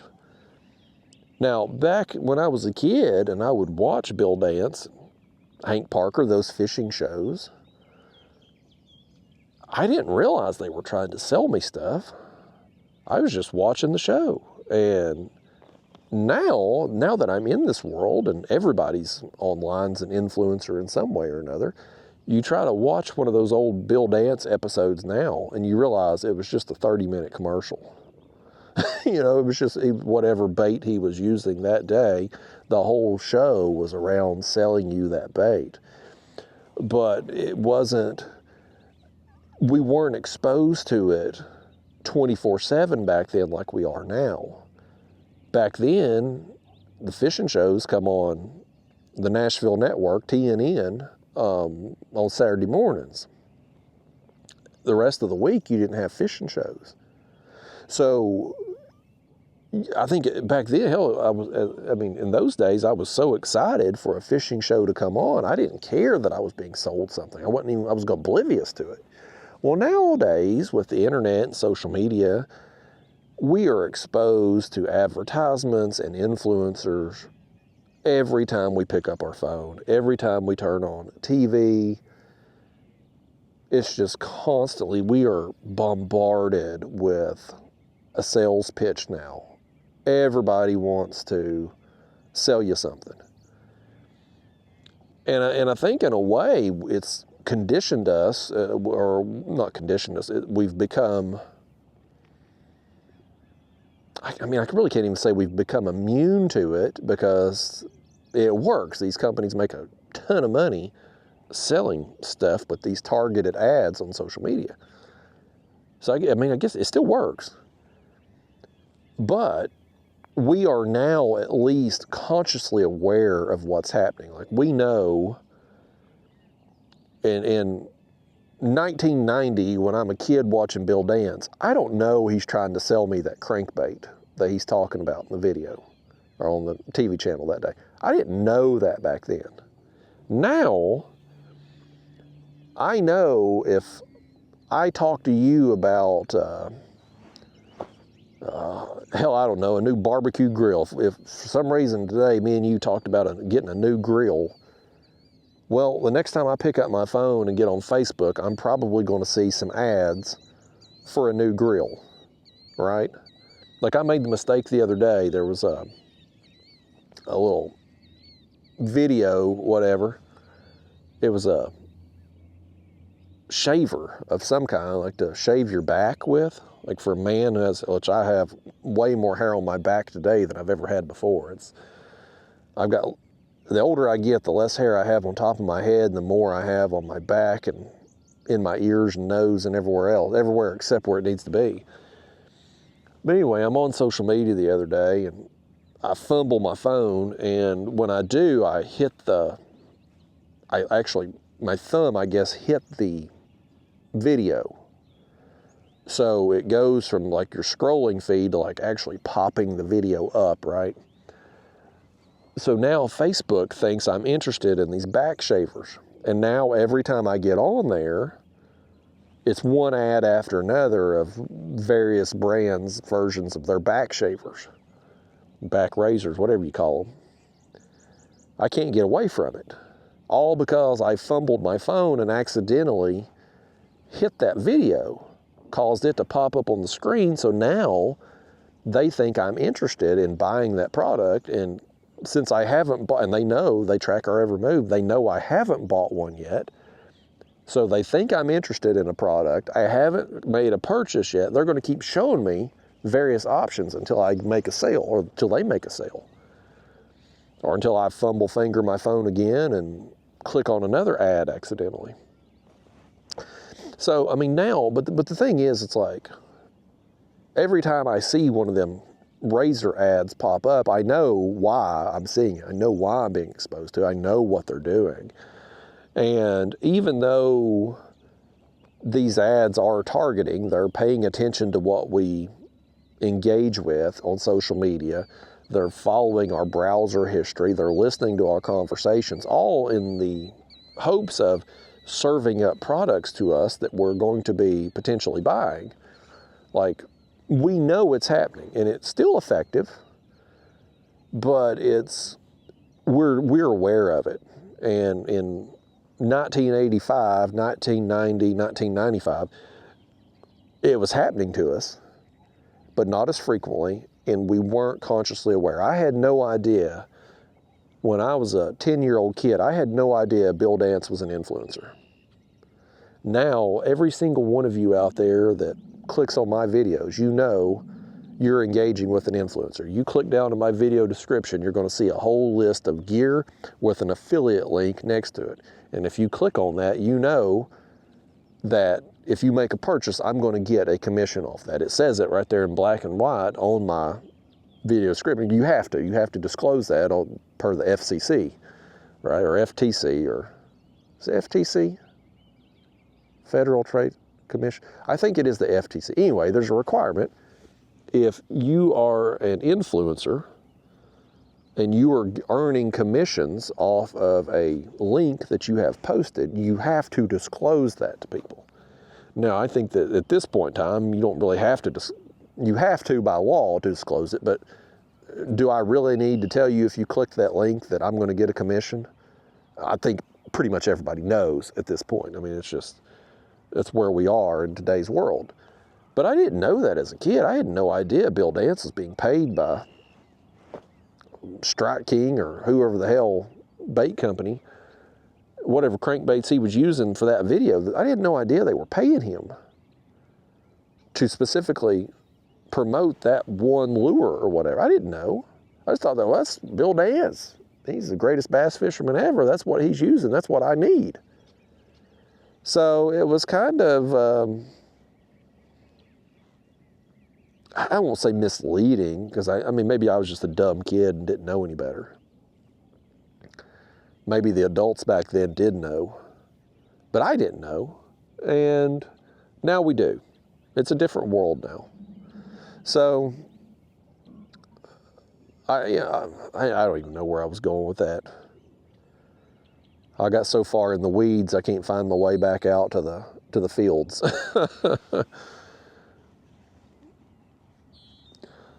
I guess, again, I don't know where the hell I was going with that, but I guess what I should say after going off on all that tangent is to just tell you, man, pay attention to your surroundings. You know, like, everybody's got an ulterior motive these days. At least that's what it feels like every time I click on something, man. It's just, I feel like everybody wants to say, oh, that was a carp right there in front of us. I saw the tail come up. I feel like just everybody wants to sell you something. Everybody, all of these social media companies, phone companies, hell, the damn government, they're all tracking your every move, trying to lump you in to a category of people that they can show you this and get you to buy that. It's all a ploy to get your money, one way or the other. And I mean, listen, I'm not any different out here, man. I'm posting this video on YouTube. If you've watched to this point in the video, I guarantee, unless you've got YouTube Premium, you've been exposed to a commercial. That commercial, I don't have any control over where those commercials pop up or what companies are shown on these videos. That's all YouTube. But because there are commercials on this video, I'm going to get paid from it. So, you know, I'm coming out here to fish today and have fun. This is what I want to do. But there also is an ulterior motive that I'd like to keep my lights on at the house. So instead of just coming out here and going fishing today, I'm coming out here and going fishing and filming the trip, right? Like, there's a misconception. A lot of people say, oh, Justin, you're so lucky you get paid to go fishing. And I am very fortunate that I get to fish as often as I do. I'd be the first to admit that. But the notion that I get paid to go fishing is just false. It's a total misconception. It's not true. Never in my life has anybody ever said, hey, Justin, here's some cash. Go out and go fishing today. Just go enjoy yourself. That's never happened, ever. Probably never will. I can't envision a scenario where that will ever happen. Nobody's ever just handed me a pile of cash and be like, yeah, take a day, Justin. Go have some fun. I wish it would. I wish I could get paid just to go fishing, but that's not reality. I get paid for making fishing content. If I just come out here today and go fishing, nobody cares. But if I come out here and I film a video and I post it to YouTube, they're going to put commercials in it. So as you watch, they're going to serve you commercials for companies they think that you are likely to buy a product from. If I take a picture of that drum that we caught a few minutes ago and I post it on Facebook, they're going to pay me, probably not much because Facebook don't pay hardly anything these days, but nevertheless, it's going to be some compensation for me posting that content on their platform, right? So like, nobody's paying me to go fishing. The social media companies will pay me to put content on their platform of which they can then monetize. There's another carp. If you imagine it, it's kind of like a pimp hooker relationship, okay? Probably not the most appropriate analogy, but it's fitting. Most of you all out there watching are adults. If you're watching with your kids, this is, I guess, a good opportunity for the birds and bees conversation. but you got your pimp and you got your hooker, right? Now the pimp, he's probably going to have a stable of hookers, right? He's going to have several of them. And those girls, the hookers, they go out and do the work. They're the ones getting the johns and getting the money, and then the pimp, he ain't done nothing. But he takes a cut, right? He's going to take a cut of the hooker's money, even though she done all the work. Well, it's the same way with social media companies. I'm going to come out here and we're going to put in a day of fishing here, and I'm going to go through the hassle of filming it, and I get home, I'm going to put it on the computer, and now we're not editing today's trip, but let's say I was, I'm going to put some time into that, and I've got the expense of the camera gear and everything, to microphones, all that nonsense that you need to film a video. I take on the expense. I go through the time and the effort to make the video, and YouTube, at this point, I mean, everything's automated on there. They don't really have to do anything, but they're going to take, what is it, 50%, 55%, whatever their cut is, they're going to take half the money, basically. They're the pimp. Now, the other pimp, who's the pimp of not only me, but YouTube as well, is the government, IRS. They're going to get their cut too. And the government don't do diddly poo for me at all. Most of you watching, they probably don't do diddly poo for you either, but they're going to take their cut as well. So YouTube takes their cut off the top. Whatever you get, the crumbs that YouTube gives you, Uncle Sam comes in, he's got to get part of your crumbs there. Then, when you go to buy something, with your final end portion of the money, they're going to tax you again on whatever you buy. So when it's said and done, you don't actually get that much. But the original point of this, before I got off on the anti-IRS comments, nobody's paying me to go fishing. You get paid to make fishing content in this world, in this genre. I mean, it could be any type of content, but whatever genre you're in, whatever your hobby is, whatever it is you're filming, you're not getting paid to go do that thing. You're getting paid to make content around that thing. And so there is, you know, when I come out here, I'll be the first to admit there's an ulterior motive today. Yes, I want to come fishing today. I wish we had fished somewhere else at this point, because, I mean, we've got 2 fish now in an hour and a half or so.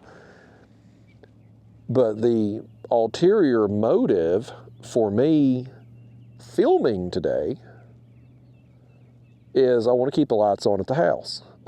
I mean, it's that simple. I could come out here and leave the cameras at home, have a real nice day fishing, but that ain't going to help me with my side goal of keeping power on. And it's going to be hot this afternoon. I'd like to have a little air conditioner there at the house. If air conditioner ain't on today and we ain't got no power, hell, my wife probably ain't going to come home. She's going to go stay with a friend or parents or something, right? Like, you know, so when I come out here today, my goal is to catch some fish and have some fun. That's the primary goal. But the secondary goal, which is just, I mean, if the primary goal is here, catching fish and having fun, that secondary goal, it's right here under it. We're going to get some content today. And hopefully I would get a long video. In a perfect world, we'd catch a bunch of fish, and I'll end up posting this video. But right now, I mean, if we just got a damn channel cat, and that was a nice drum. But if those are the only 2 fish I get today, you all ain't gonna see this video. So, but the hope would be at some point down through here, we're gonna get on a pile of fish, or at least catch them sporadically down through here. And I'm gonna get a video today, and then I'm going to take that. Oh, we got thumped. Okay, let's see what we got here now. He's going to. This is a better one. This is a better one on our shad head. Boy, he got us spinning in a hurry, didn't he? This is a better one, folks. It's took us a while to get a better fish, but we just got one. I have no idea what he is yet.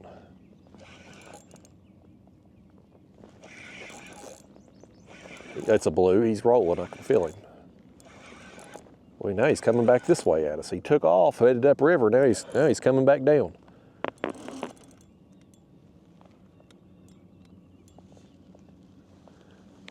Take my time with him here. He shot off like a cannon, but now he's slowed his roll here a little bit. As The Rock used to say, know your roll and shut your mouth. Oh yeah, that's a good one. I saw him. I got a glimpse of him there. You're gonna need to get the net on this one, folks. You didn't bring the aerator tube today, or the bait net, but you could at least get the big net here for this one, because we're gonna need it. That's a good fish, buddy. That's a nice blue right there. You know, it gives me hope we might get a video today after all. Especially if this fish has got some friends with him here. Come here, fish. You wanna come here and get in this net? He don't want to come in yet, does he? He ain't done. He says he's gonna soak up every second of camera time he gets. He's just gonna go back down. I'll let him. We've waited an hour and a half for this fish, so I'm going to take every second I can with him.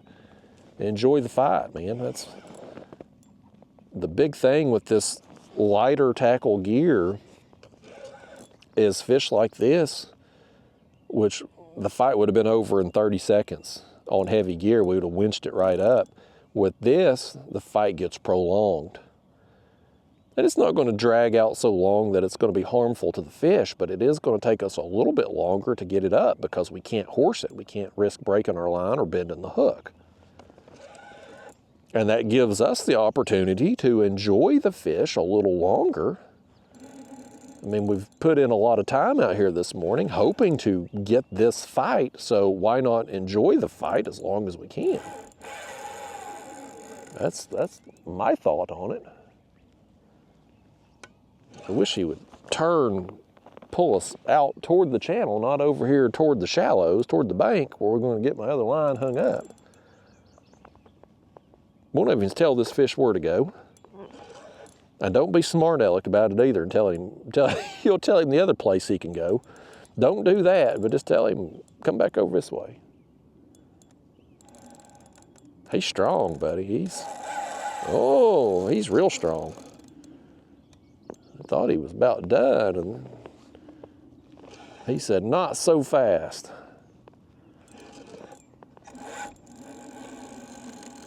At least if something does go terribly wrong, we end up losing him. We at least got to look at him. Definitely worth the wait, I'll tell you that. Been slow. We've seen some stuff on the graph coming down through here, but just not. I'm gonna try to back us up on the pedals here. See if I can get us back out and not get that other line snagged on bottom. Because he keeps wanting to go to the shore. For now he's wanting to go over there toward that line, of course.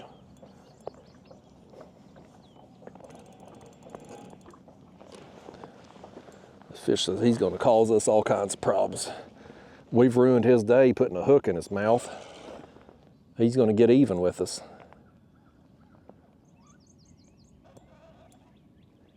There we go. Now we're back out where we need to be. This fish, man, he started out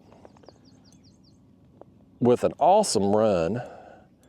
And then we got him up to the surface and seemed like it was about over. And then, now he's just continued to drag this out. It don't hurt my feelings, man. I wanna see that right there, of course. I wanna see him decompress.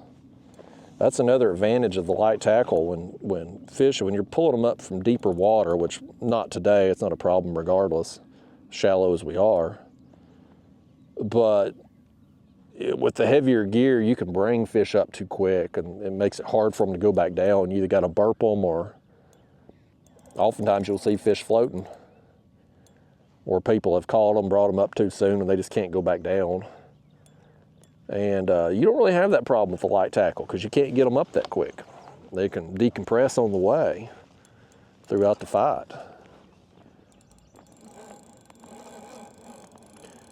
We get him up here again near the surface and you scoop him up with that net now.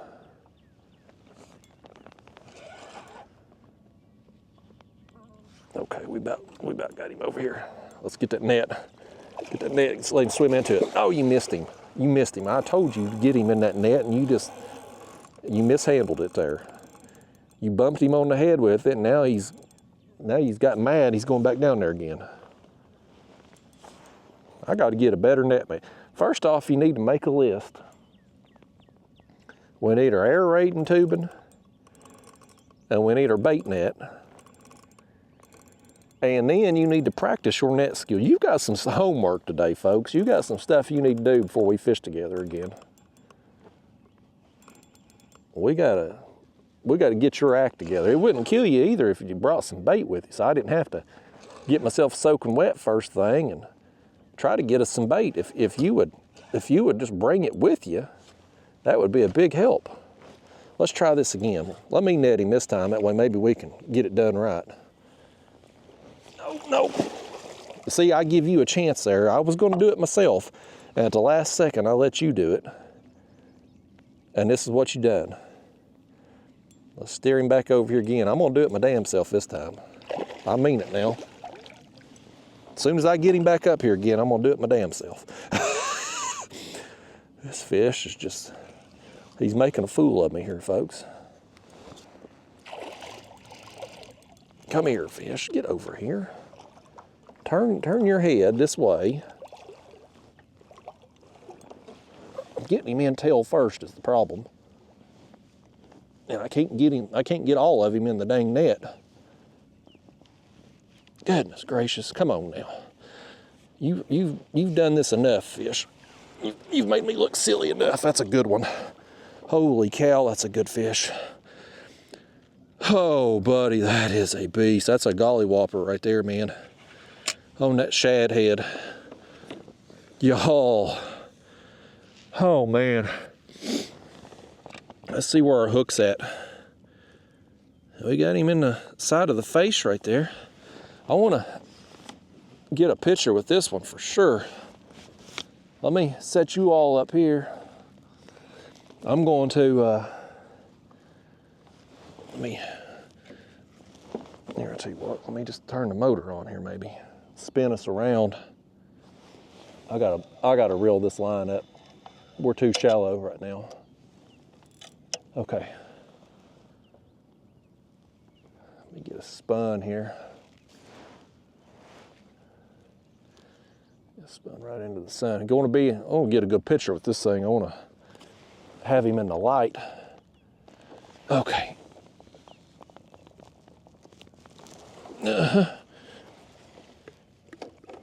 Oh, goodness, man. This right here. Oh, now the camera's crooked. Y'all hold that camera straight now, would you? Okay. Yes, this just made the decision to come here worthwhile. It only takes one bite, man, one fish to make a trip all worthwhile, and we just got it. That was an awesome fight. Started out with a bang. He took a little break, and then he took off again. I feel like he's wanting to flop here. I feel like his tail is get out of here, fish. There he goes. I could feel like his tail tensing up like he was getting ready to flop. Oh, yes, buddy. I will fist pump a fish like that all day, man. Yes. That made my morning right there, folks. Okay, here. I got the other one raised up here because we drifted up shallow over here by this island. I'm gonna just put my pedals in forward. That would help. I'm gonna just run right up here above this island again where we hooked him. Any fish that was with him is probably gone by now. He may have been just a solitary fish too, who the hell knows. But we'll just run right back up here and drop our baits down and go through that little stretch again and just keep making our way downriver. I'm not seeing anything right here. I'd say any fish that were with him is probably gone. And don't look at this either. You see that right there? Don't look at it, but you see it right there. That's a damn pimple. I woke up this morning, I got a pimple I can't pop. It's right there in the crease of my neck, right there in the fat roll. It's a dang pimple I can't pop it. I can feel it every time it rubs on my life jacket over here. But y'all don't need to be looking at that because you don't need to be seeing me with no giant pimple on my neck. Okay. Well, let's take a look. Is our shad? Let me take a look at him. Is he still alive at all?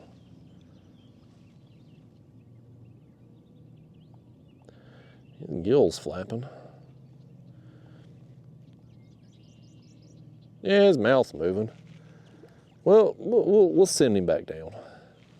If nothing else, we'll have a whole dead bait down there. Plus, we got that other little smaller shad right there on top. Okay. Let me get our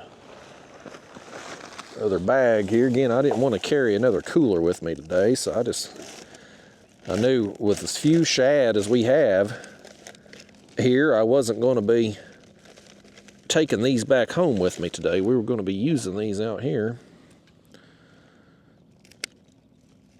Let's get us another. That's a big one right there. We want that one though. That's the one we want there.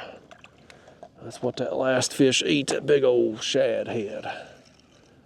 I like me a big head bait. I don't care if it's shad or skipjack or bluegill. I don't care what kind of bait we're using. I like the heads. They just get big fish more frequently than the other cuts. Okay, let's send that back down. That was exciting, y'all. That was fun. More fun on the lighter gear. That fish would have been fun either way, but definitely more fun on this gear. Get that behind us and we'll get turned around again and keep making our way down. I wish we had some flow. I'd like to be moving at half a mile an hour or so. We could even go a little quicker today with the water temps where they are, but we ain't had much rain lately. Not enough to get them to move some water at the dams. So we just got to work with what we got. So we supplement our speed here. I can pedal us along a little bit, try to supplement what little flow we have and actually cover some water down through here and cover enough water along these ledges. I don't care if you anchor fishing, drift fishing, dragging baits. I mean, you cover enough water, you're going to run into something that's willing to eat. Even if you ain't on a lot of fish, or if you ain't fishing at a productive time, you just get a bait in front of enough of them, then you'll find one to eat eventually. We just got one right then that was definitely worth the wait, definitely worth catching. I like catching fish like that, man. I like getting me some whoppers. Oh, golly whopper. I need to get me a fish like that if I go to, I'm on the fence, y'all. So there's a tournament in Ohio. I'm filming this on a Thursday. There's a tournament in Ohio on Saturday. And I want to go, but the wind forecast, first off, there's some rain, possibly, that morning. So I know I'm gonna be out there with a wet ass, first thing. And then the wind is supposed to be 10 to 15, which it's not ideal, but it's not necessarily unmanageable. But it's like, do I want to drive 5 hours to fish with a wet ass for half the day and get blown around by the wind? It's like, even though I want to fish the tournament, I don't necessarily want to drive that far. If I'm going to drive that far, especially to only fish one day, because I'd be driving up there tomorrow afternoon, spend the night, fishing the tournament Saturday, and driving home afterwards. Like, if I'm going to do that kind of drive for one day, I'd like it to be ideal conditions. So I don't know if I'm going to go or not. I kind of want to, but at the same time, I don't. But if I do, I want to catch some fish like we just got. I don't know if it's 3 fish or 5 fish. I need to look that up, I guess. I don't know if it's 3 or 5 fish limit, but I would definitely need some like that for the Ohio trip, if I go. The last tournament, I missed because my dang cat had that surgery and had to wear the cone. Old Marty the cat, Martin Luther Kitty, he had an ear hematoma, and so got surgically drained. And I went to pick him up, and it's like, well, surprise, you got to wear this cone which I should have anticipated. But I was surprised he's got to wear a cone for 2 weeks. And he was having a hard time with it early on. Like the first couple days at home, like he was freaking out with it. And every time he would bump into something, it would just scare him even more. And I was having to take it off just so he could eat, because he couldn't figure out that he could push his head forward against the food bowl and water bowl, and then we had to put the eardrops in, and it was a two-person job initially, putting the cone on and off of him and putting the eardrops in. So it took me and my wife both. So I couldn't leave and go to the tournament. Now, fortunately, we're past all that now, and so now I could go, but that first tournament experience got ruined because of the first Ohio tournament anyway. I fished the one in Alabama. I wish something had went wrong to keep me from going to Alabama. I could have saved myself the embarrassment down there. The worst tournament performance ever. But I'm jinxed or something this year for the tournaments. Doo-dooed the bed down there in Alabama, just stunk it up pre-fishing, stunk it up tournament day. Then Marty's ear surgery messed up the other tournament, and then now Mother Nature apparently wants me to get blown all over the lake if I go up there this weekend. It's like, the tournament year ain't started out well for me so far. Hopefully it'll get better. I'd like to figure out, the main thing I want to figure out this year in the tournaments is, can I be competitive in the Hobie Lynx? I took this Hobie Lynx down to Alabama for that tournament. And like I said, I done terrible in the tournament, but it wasn't the kayak's fault, it was me. I had a terrible plan.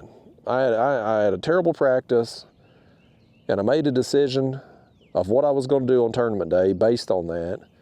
And then I got on the water and instantly changed my mind and started doing something else. And it was off. It was just, I couldn't get out of my own way.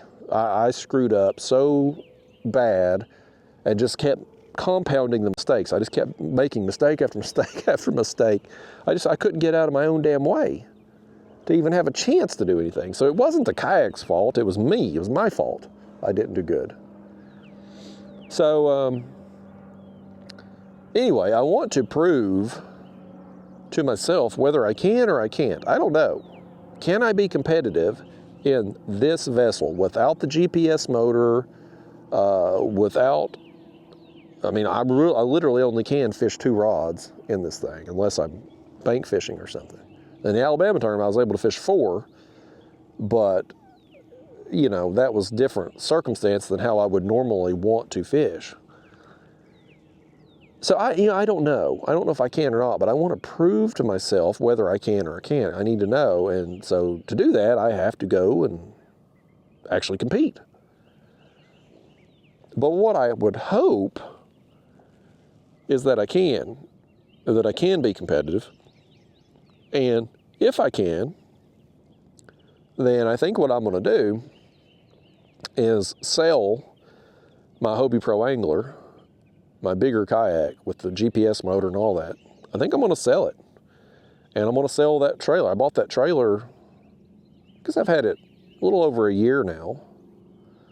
But I bought that fancy kayak trailer from Fish, Texas. And it's a nice trailer, and I like the trailer.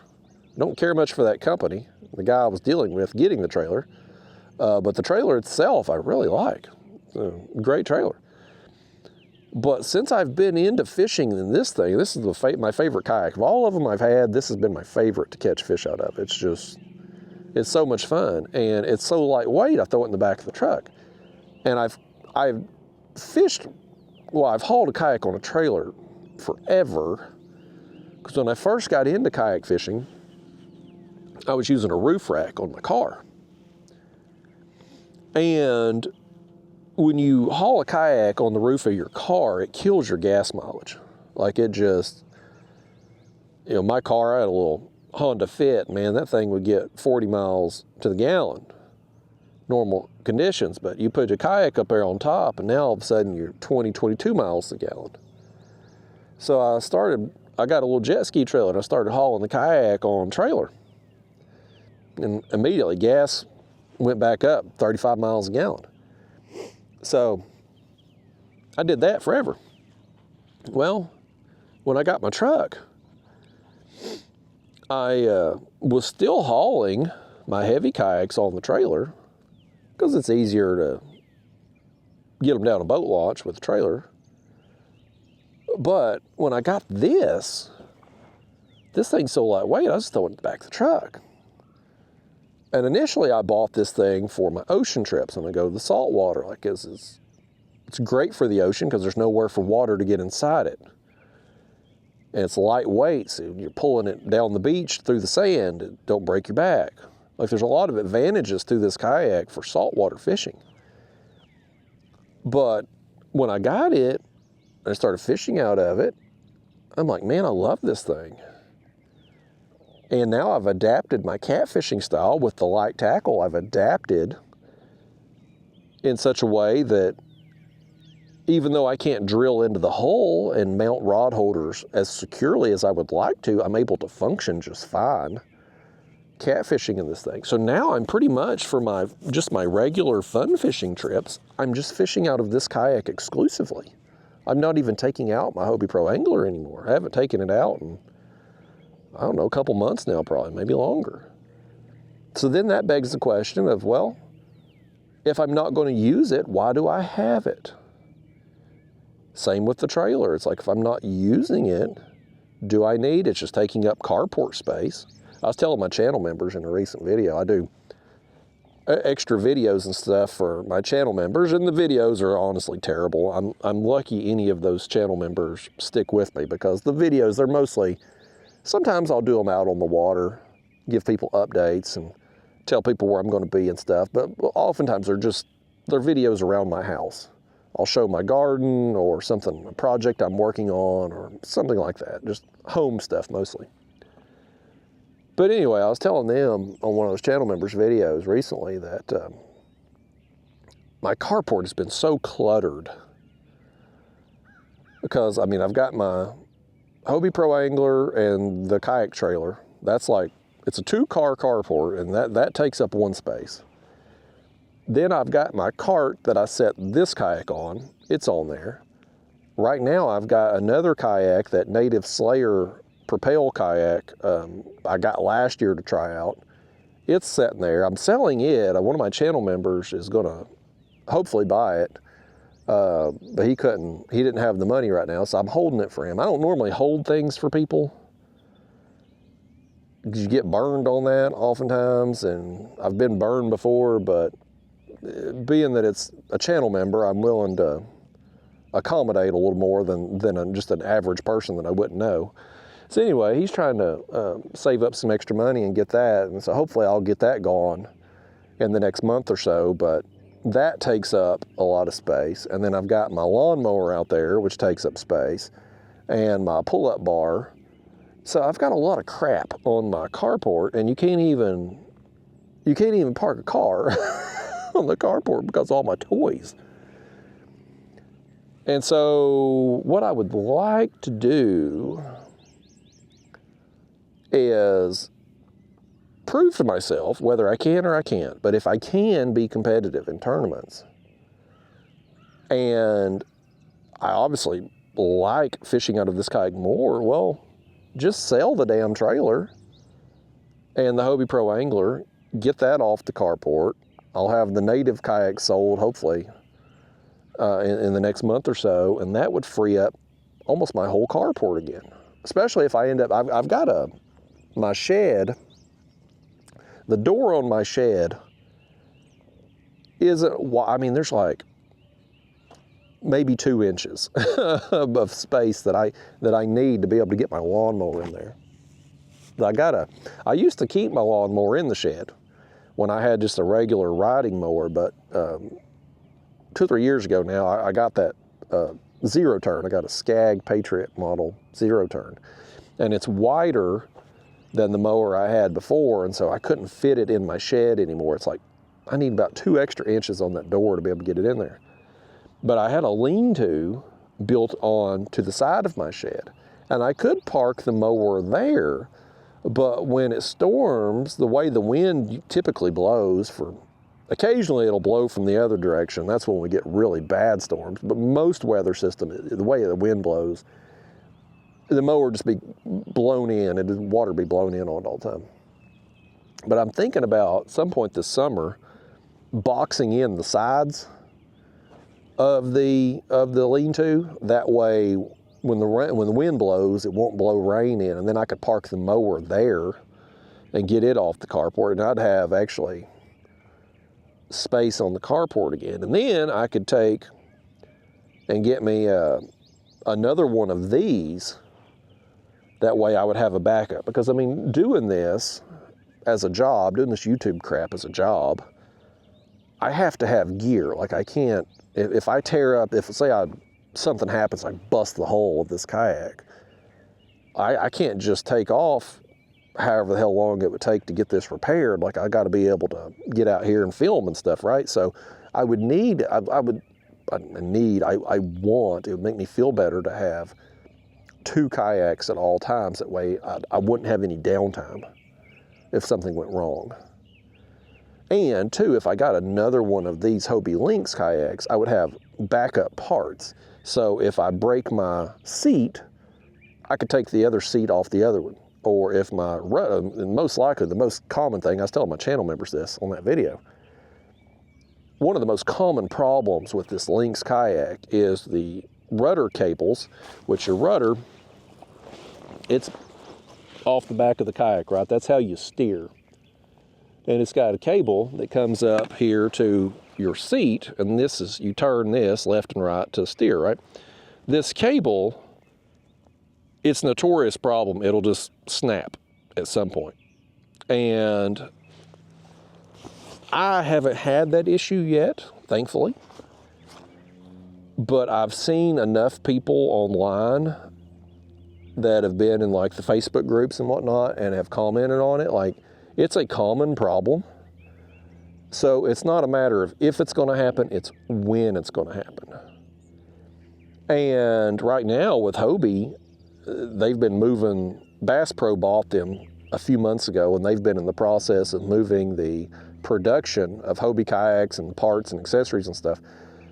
They're moving that operation from Mexico, where the previous owners had it, to America. And because of that, there's just a backlog. You can't get parts. They're not making new holes right now. Like, you're just SOL. So I couldn't go and just buy a rudder and cable assembly. Like, in theory, you should be able to, and it's like $100. I mean, it's not an expensive part. And if I could, I'd go buy an extra one, just leave it in the truck. That way I'd have it if I ever snapped a cable. I'd just put on the whole new thing. But you can't do that. So it would be nice to have that part specifically. I could take off the other one. And anyway, it'd just be nice to have backups to everything. Now, there is a fix for this rudder assembly. You can take a bike brake cable, and I haven't watched the videos on how to do it. I probably should, but that's a cheap DIY fix if it snaps. I've heard of people doing, but hopefully I won't have any problems. I'm inclined to believe I will. Just with the volume of, I'm hard on gear, man, and it's not that I try to be. Like, I'm not trying to go out and purposely break stuff. I don't. I would never do that. I'm too cheap. I don't want to replace stuff. But the volume of trips that I do, the amount of time I'm on the water, like, I use stuff a lot, and so stuff wears out. And so I need good quality gear that's dependable. And when I see a common problem like this cable snapping with people, I'm like, boy, if that's happening to the average Joe who is fishing a few times a month or a few times a year, surely it's probably going to happen to me with the volume of trips that I'm going to put in. So it'd be nice to just have it ready to go and not have any downtime. So I'll probably get another one of these, what I'm getting at. If I find a good deal, preferably a used one, get a good deal, save some money on that, or maybe find a dealer that's got a clearance or something, a previous year model, they're a closeout deal. A lot of the former, well, now former Hobie dealers are getting out of the Hobie. They're not going to be dealers anymore now that Bass Pro has taken over. They're sick of the nonsense, sick of not being able to get kayaks and parts and get warranty replacements on their customers who have had problems with the hulls and stuff. Like, you know, it's been a huge hassle for the dealers. And so a lot of the dealers that were in the Hobie business before, they've gotten out. And anyway, they've clearanced a lot of the parts and accessories they had left got clearance, and sometimes you'll find some really good deals on actual kayaks too that are closeout. So, you know, it'd be nice to just get a backup and just put it either in my shed or under the lean-to, get it, keep it out of the way, but just have it in case I needed it. And that would free up my carport. And I had concerns too coming into this year because I wanted to focus my time on this kayak this year. I had concerns not only about the tournament situation, but part of me was curious, like, could I get enough content in this kayak to maintain this channel? And I wasn't sure because, I mean, there are days where the wind is up just enough that it's difficult to fish in this thing, but possible to fish in my bigger kayak. And you probably say, well, Justin, hell, just go out there and use your bigger kayak. Keep it just for that. It's like, well, the thing is, do I want to? Because usually when the weather's like that, if I'm going out in those conditions, it's because I feel like I have to try to get content so I can keep the damn lights on. It's not necessarily because I want to. I'll admit it. I'm a fair weather fisherman. I've told you all this before. I don't deny it. People, you get people on the internet, you hear that oftentimes, you'll read that on posts like, oh, these fair weather fishermen, bunch of sissies, you know, if it ain't sunny and 75 and the wind ain't blowing, they don't go out. And I'm like, are you trying to insult me? Because that's me. Like, I want to go out and have fun and enjoy the day, and it's way more enjoyable when it's sunny and 75 than when it's minus 32 and freezing cold and your snot is frozen to the side of your face. Like, that's not fun. It's not fun to go out when the wind's blowing 100 miles an hour and you're getting bounced around and beat to death. Like, that's not enjoyable to me. So I'm fully admit, like, I'm a fair weather fisherman, 100% I am. Like, I own it. And so it's like, it becomes the question, like, okay, can I get enough videos, enough content on those good condition days that I really have to have in this thing? Because if it's windy and choppy, you just take a bunch of water over the bow in this thing. And the wind, the way the hull design is, like a paddleboard, makes it super fun and maneuverable when you are hooked up to a big fish like we were a few minutes ago. But when the wind's blowing, you just get blown around real easily because it's like a leaf floating on the water. It just glides, like there's no resistance at all in the water. So it's like, could I get enough videos, enough content to do YouTube at a high level with this kayak exclusively? That was one of the things I wanted to figure out coming into this year. But, you know, we're into spring now. And of course, this time of year, I mean, let's be real, everybody's a damn catfish hero in the spring. Like, this is I mean, we haven't proven it today so far with limited bites we've had, but it's a easier time of year to get on fish more consistently. Right? Like, you're going to catch more fish usually in the spring and fall. You're going to get more than in the summer and winter, and you are usually going to get bigger fish more frequently, right? So, like, everybody's a damn catfish hero in the spring. Getting content in the spring is one of the easier times to do so. I'm at this point, though, I feel pretty good about the odds of me being able to run this channel in this kayak exclusively.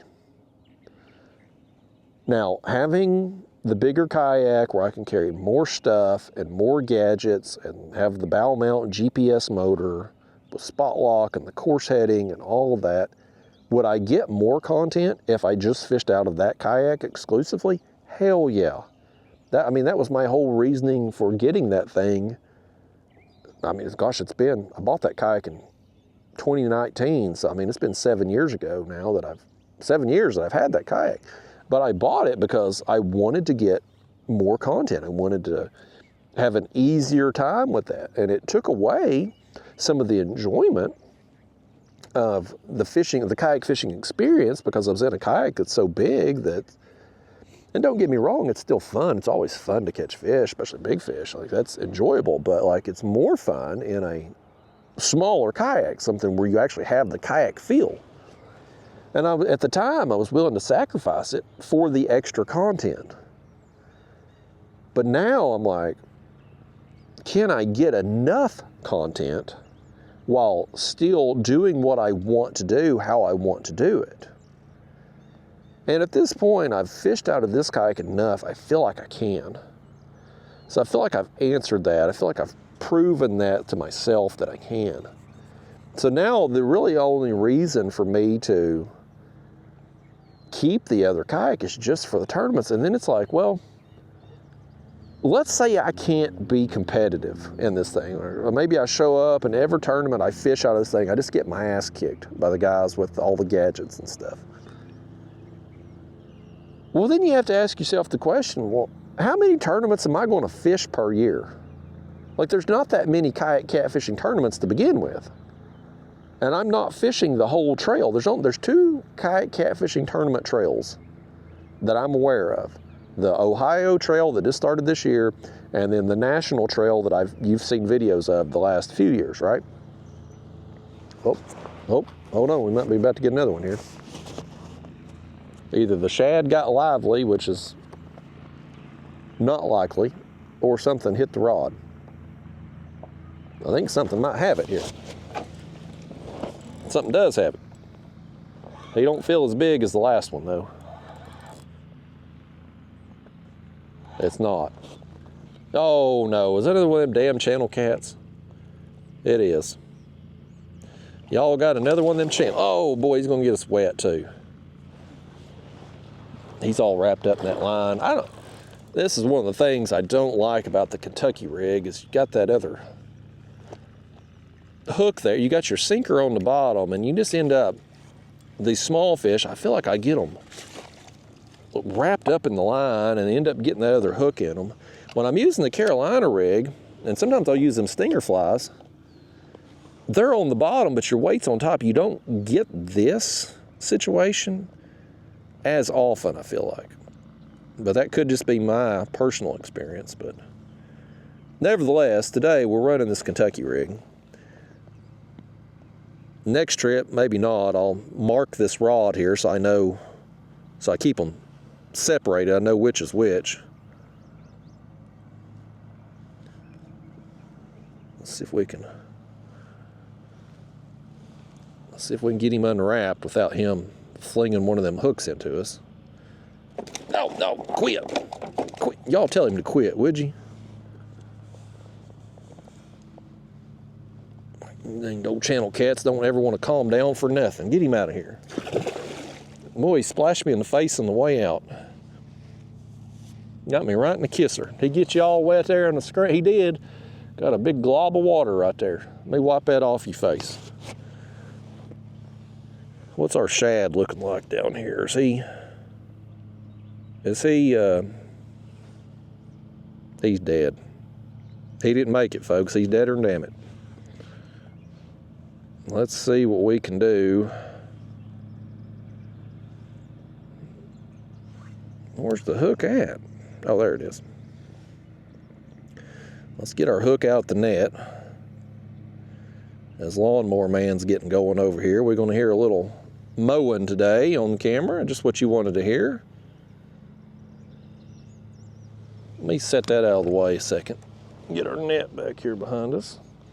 I think what we're going to do, since we're out of live baits, we're going to put on, in fact, what I may do here is just take this shad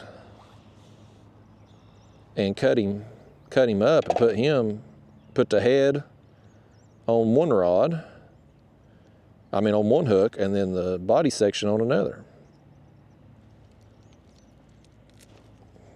Get him out of the way. We got a tangle. That channel cat done a number on us, man. Ask him, y'all call that channel cat on the phone, ask him why he done this to us. Lord, he's got our main line all wrapped up in there too. That's a damn tangled mess. That's a mess, folks. Lordy days. We're going to end up cutting this. 'Cause I can't figure out.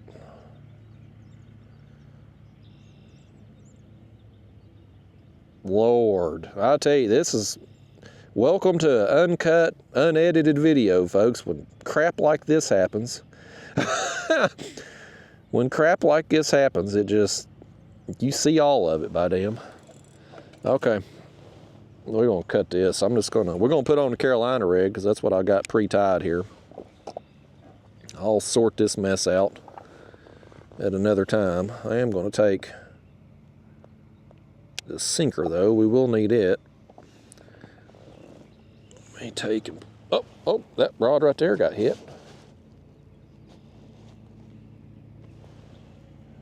Here, let me put this. Let me set this on top of my bait tank there. That way I don't lose that. I'm gonna get in my purse, my camera bag. Yeah, here we go. I call it my purse because I feel like I'm a damn woman carrying a purse. Every time I walk from the kayak to the vehicle, carrying that thing, I'm like, oh, these fellas at the boat ramp or wherever I'm launching at that particular day is gonna think I'm carrying a pocketbook with me. Okay, now let's just retie right quick. I got them leaders pre-tied there in my bag, so we're good to go. This is a Catfish SUMO brand sinker. It's got that liner in there.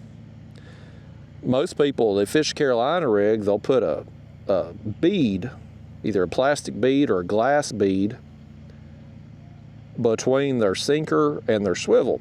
Protect their knot, protect their line. Get that thing. I can't have see to put that line down in there. Lordy days. Oh, we got hit again over here. Y'all keep an eye on that rod now. You snatch it up if it goes down. Well, I get this line I can't see. It's like threading a damn jig head. There we go. Now I got it in there. If I got slime or something down in there, what's going on? We're having a hard time. Like I'm getting hung in there or something. I think I got... Hold on, fish, hold on. There we go. I must have had slime down in that thing. Anyway, I was trying to say, with these sinkers here, you don't have to have a bead, because that liner inside the sinker, it protects your main line from getting abrasion from the lead rubbing up and down it, and it protects your knot from the lead pounding it. So you don't need the bead. Eliminates part of the tackle. I really like them sinkers, and they're comparable price to other sinkers on the market. So, well, I'll tell you what, since we're just going to use one hook with that Carolina rig now, let's just take the rest of this shad. We'll take a big body section of it and put it on.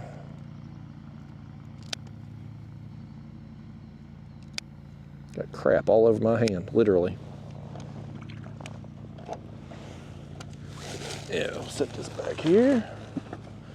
Okay. Well, that dang channel cat wrecked our Kentucky rig. I'll mark this rod. That way we know as I get the handle dirty. Oh, we're up shallow over here, folks. Here, reel this one up real fast. We're gonna get it snagged. There we go. We're 7 feet deep we blew up. Let's get back over here. Or we're gonna have to switch out that head too. Whatever hit it, chewed up part of it there, we're gonna switch it out for a fresh piece too. Let me just get us back off the drop. I'm just looking here. Look and see it's going off the incline, 15, 16. Whenever it starts to level out, that's where I want our baits to be. Like right in there. That's called a break line. Anytime you have a rapid incline or decline in your depth, that's a break line. And fish will work them break lines as they travel along up and down river and stuff. They're great places to fish. Hell, that almost looks like a turtle bite. Either way, that bait's ruined. Awful deep for a turtle, but they can have it. We'll just pull out one of these others here. We ain't got many, but we'll stick another one of the heads on.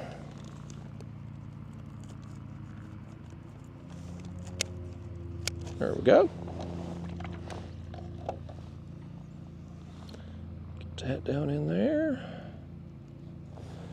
All right. Let's see what we can do with that.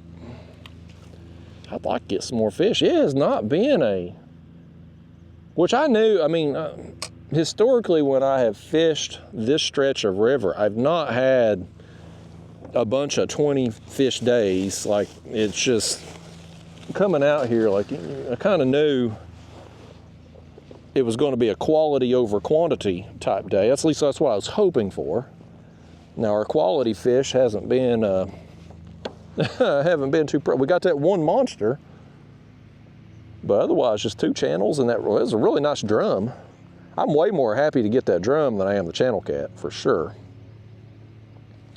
I'd much rather have a drum than those things. What was we talking about? Oh, we was talking about the length. So to finish that up, I love this kayak. I want to fish out of this kayak. I feel like I've proven to myself now that I can get enough content in this thing to keep the channel going.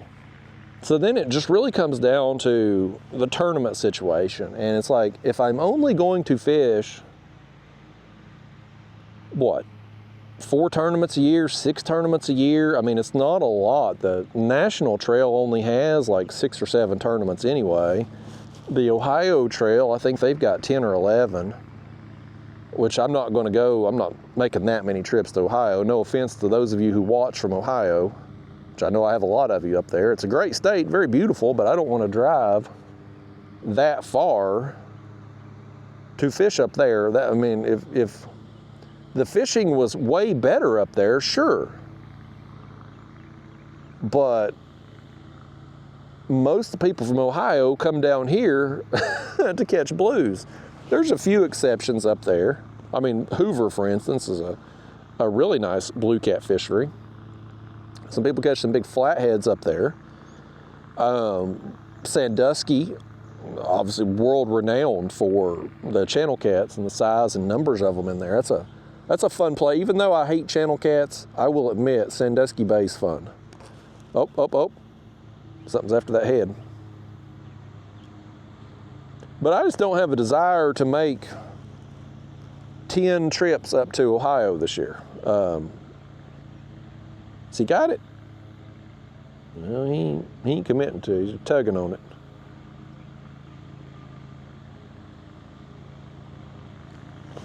So, because I don't have a desire to go to Ohio to fish that entire trail, it's like, how many tournaments am I actually going to fish? 4, 5, 6 tournaments all year? So you got 4 to 6 days, let's say 5 days a year, just average it out, where it would be nice to have the bigger kayak and the GPS functions of the motor, and et cetera, et cetera. Is it worth tying up the carport, making my carport completely unusable, to store a kayak that is only going to be used 5 times a year? You know, I mean, I don't really care. I mean, there's value sitting there, right? I mean, if I sold the kayak, I'm going to get something for that. I sell the trailer, I'm going to get money for that. So, like, you know, the financial aspect of it, sure, it'd be nice to have that extra money on stuff that's sitting there just not being used, but like, that's not my motivating factor. If I had the space, I would just keep it out there. But then the other part of that too is, like, when you don't use stuff, and then you, like that kayak, I ain't been in it now in 2 or 3 months. When I go to use it again, am I going to have a problem? Like, I mean, I've had a ton of motor problems anyway. Or my remote battery's going to be dead. Am I going to have to set all that up again? Like, you know how it is. Like, stuff is meant to be used. And when you don't use it for a long period of time, it's like, I don't know. But part of me thinks it just ain't worthwhile to have something that you're only going to use a handful of times a year, when I could just use this and fish the tournaments anyway. And, you know, I don't know if I can be competitive or not. I mean, you take a day with the wind 10 to 15 like it's forecasted for Saturday. I can be competitive, but I'm gonna have a harder time doing it than the guys with the GPS motors. Especially like if I'm dragging up there, which I probably will be. If I go up there, I'm probably gonna drag for the tournament. Well, the guys with the GPS motors, where they can set their path and can set their speed, is going to have it a lot easier than me, where I'm going to be using the pedals and trying to, when the wind gusts, try to keep my speed how it needs to be. And I could take my Hobie Pro Angler and the trailer and all that up there. I could. But I want to see if I can be competitive or not in this thing. So I'm kind of making the commitment to do it just to see if I can. So I don't know, man. I don't know. I'm back and forth. When I got this kayak, and I got it it was on October, I believe, 2024. Man, since then, like, when I think about going fishing and kayak fishing, like, I think about this kayak, like, this is what I want to be in. It's just more, it's the most fun I've ever had in a kayak. I mean, truly it is. And I'm not trying to sell you this kayak. Like, this little lawnmower man's over here. Let's pedal along here. I know that's gonna drive y'all, it's driving me insane, and hopefully the microphone drowns some of it out, but he's right over here by the bottom of the, I hate to go too fast though, because look what we're going past. That'll slow us down. We're just gonna have to deal with lawnmower man.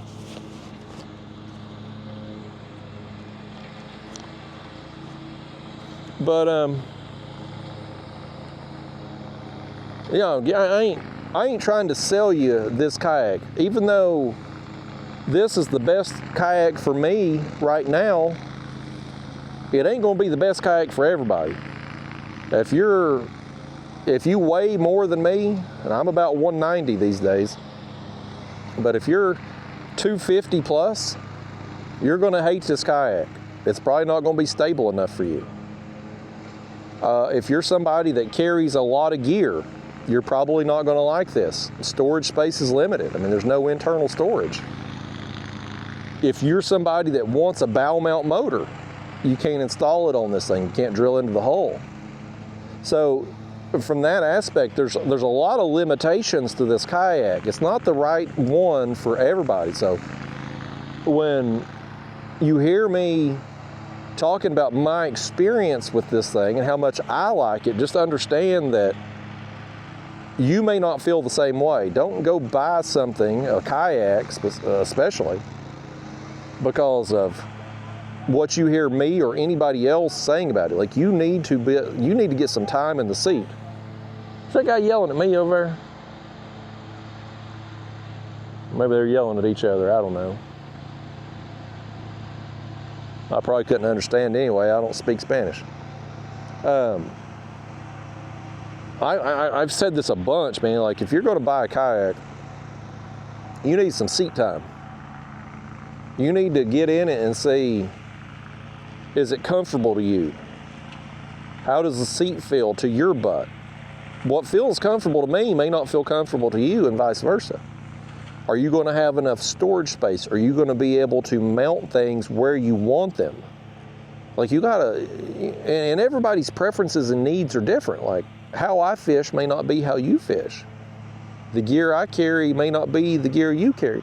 So you can't take my opinion or my experience or anybody's and make a judgment on what kayak's going to be best for you. You can't. You have to get some seat time. And the best dealers to buy from are going to offer you the opportunity to try it out before you buy it.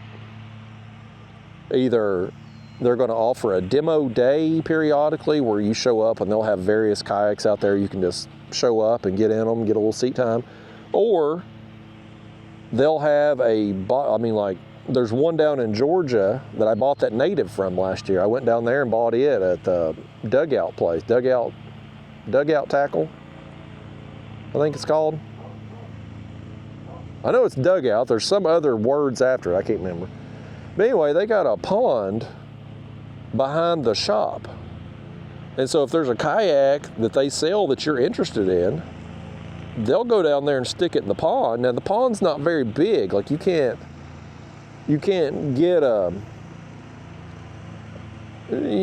go very far or very fast because it's small, but you can at least get out there, pedal the kayak if it's a pedal model, get some seat time in it, stand up in it, see how stable it's going to be for you.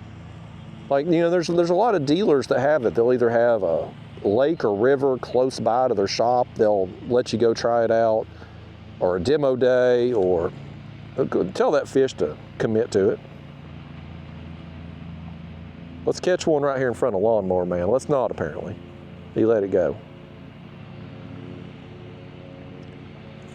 But that's the only way to know for sure if a kayak is right for you, is to put your butt in the seat. And I've seen a lot, and I've done it myself. I've made the mistake of buying without trying this Hobie Lynx. I bought it used from a fella. I didn't get to try it out. Now, I bought it at a price that I knew if I didn't like it, I could turn around and sell it and get my money back. But when you're buying something brand new, I don't care if you use it one time, it's still used. You're still gonna take a hit on it if you turn around and sell it. So, I like that native Slayer, man, I bought it, and that was after I spent some time in it. I spent some time in it down there in that pond at Dugout. I'm like, well, this feels pretty good, you know, I think I can make this work. But when I got it out on the water at home, and I realized how slow it was, which I couldn't find that out down there in that pond because it wasn't big enough to really get up to speed at all. But once I realized how slow the native Slayer 10 was, I'm like, well, the distances I have to cover, it's just not really going to work out for me. And then the other thing I didn't like about it, it's kind of a deal breaker for me, I throw the cast net a lot. The pedal drive, it's a bicycle style, propeller style pedal drive system. It drops down into place and there's a little cover that goes over so that when you're pedaling along, water don't splash up there in the floor. Well, that cover is latched down with bungees, and those bungees go over these like hooks that are riveted in, not like they're screwed in, they're riveted in. Well, every time you throw the cast net, guess what happens? Your net gets hung in them damn hooks. And so because it just turned out to be not a good kayak for me. And I know that now after spending a few trips in it. And if I had spent a little more seat time in it and thought things through a little more, I could have probably realized that before I bought it. But it was a mistake I made. Not the first time, probably won't be the last. But it is a mistake that's avoidable for a lot of people if you will take advantage of a demo day at a dealer. Or, here's another opportunity for you. Go to a tournament. Just show up. You don't have to go fish it. Just show up at the end of the tournament. It could be a bass tournament or a catfish tournament, whatever. When everybody's getting back to the launch and they got their kayaks there, if you see one, whether it's a kayak or a model or that you're interested in, just go up and talk to the person. I'll be like, hey, I'm thinking about getting that kayak. What's your experience in it? And when you get to talking to somebody, they're probably going to offer you the opportunity, even if you don't ask, they're probably just going to offer, hey, you want to go out in this thing, take it for a spin, spend a few minutes in it. That's another opportunity for you to get some seat time in a kayak. And too, if you go to a tournament and actually talk to somebody that has it, you can get some unbiased opinions, unless it's a pro staff person. Now, if it's a pro staffer for the individual kayak company, you're probably going to get some bias there for sure. But if it's just a random person who's paid money out of pocket for that particular kayak, oh, we got thumped. There it goes. Oh, he's going up under us, man. He's headed right for that other line. He is making a run. About lost the camera out the chest too. Oh boy, he went that way. Here, get this other rod. One of y'all grab that, stick it over here. He went under that line, but he didn't get in it. Oh no, did I just lose that fish? I took all that pressure off of him. I took the pressure off of him when I moved the damn rod and we lost him. Oh. Boy, that was a good one. We got thumped and he just went with it, man. And I was so focused on getting this rod out of the way because y'all wouldn't do it for me. So stupid. I'd like to belt off a bunch of cuss words right now, but I'm showing incredible restraint. If this was a day where I could actually get paid to go fishing without filming, if that kind of thing existed, Lawnmower Man over here, even though he's got that loud ass mower, he would hear me saying cuss words in every word combination possible. But I'm showing an incredible restraint. That was a good fish. Well, I don't know what it was, but I mean, that thump we got, that was that fish inhaling that bait. And you saw the way he was running. Like, that sucks. That's unfortunate. That was a good one. We're right here above this next creek right here. Dang, man. It happens. It happens, folks. Well, damn.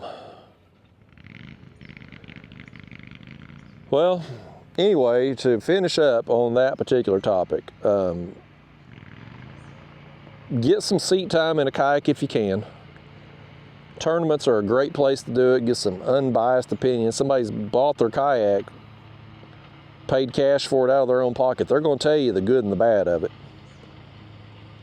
And hopefully save yourself some time and money by getting what you want first versus buying what you think looks good in a video or buying a kayak that someone else has recommended, or you saw a video of mine and I'm having a great experience in this, and turns out you don't like it because our body types are different, or our sense of balance is different, or how we fish is different. Like, it's just, buy once, cry once, as the saying goes. Get what you want up front, but you need to know what you want.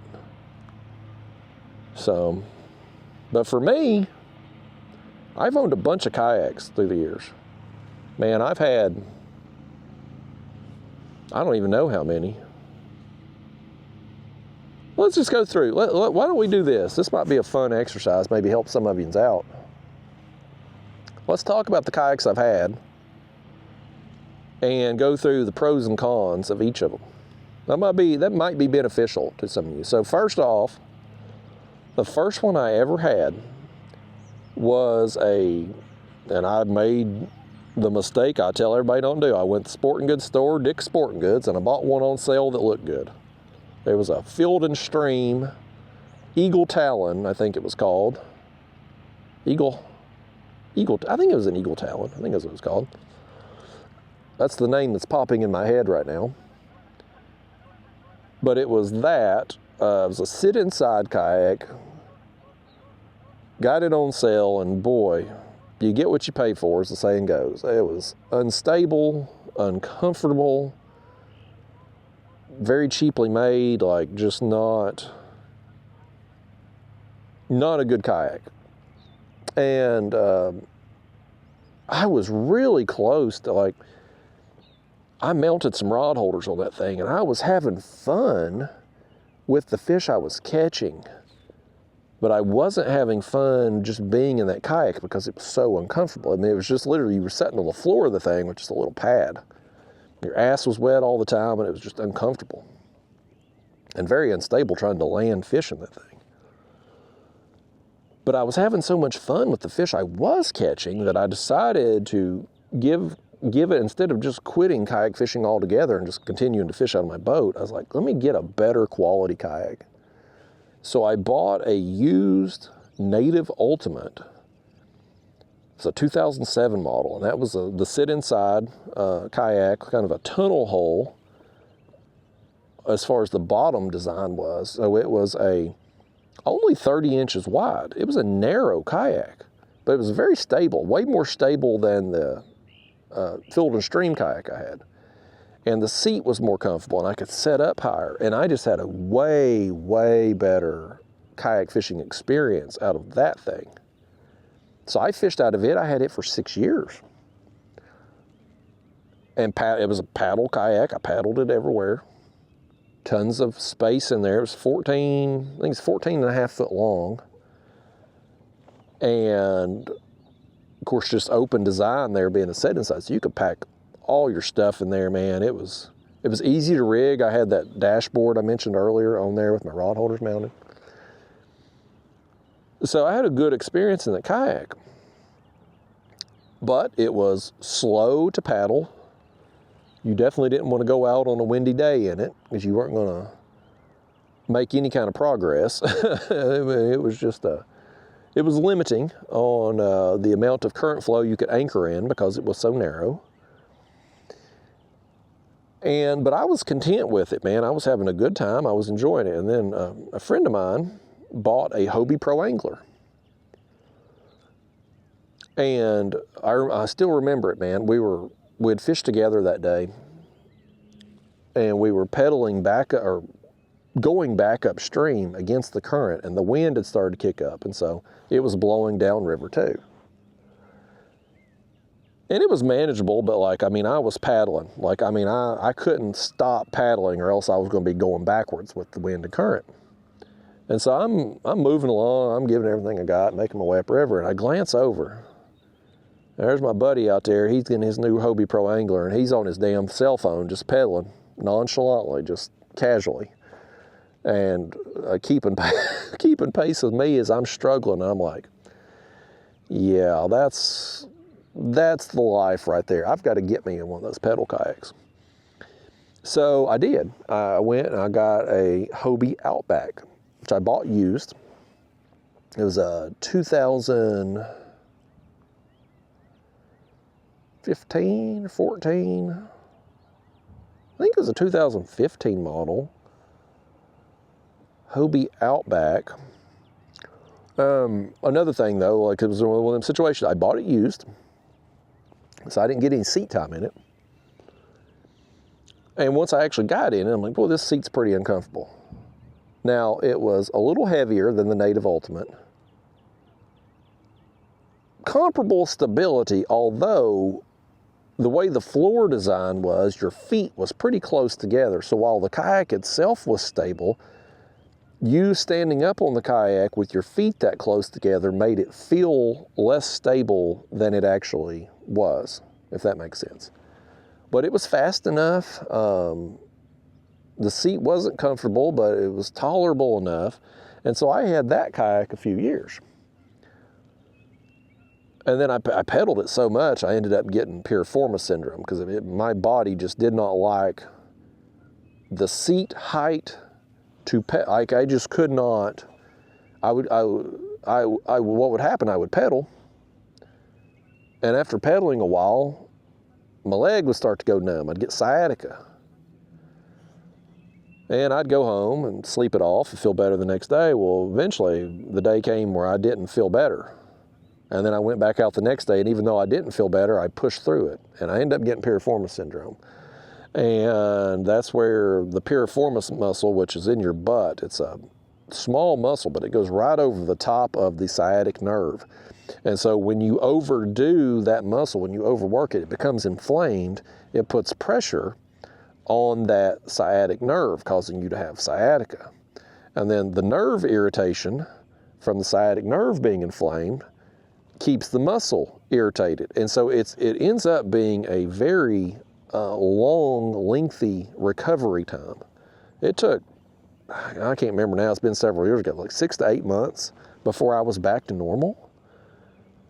Like, cause you keep aggravating it. I mean, it was miserable having sciatica all the time. Like, it was just awful.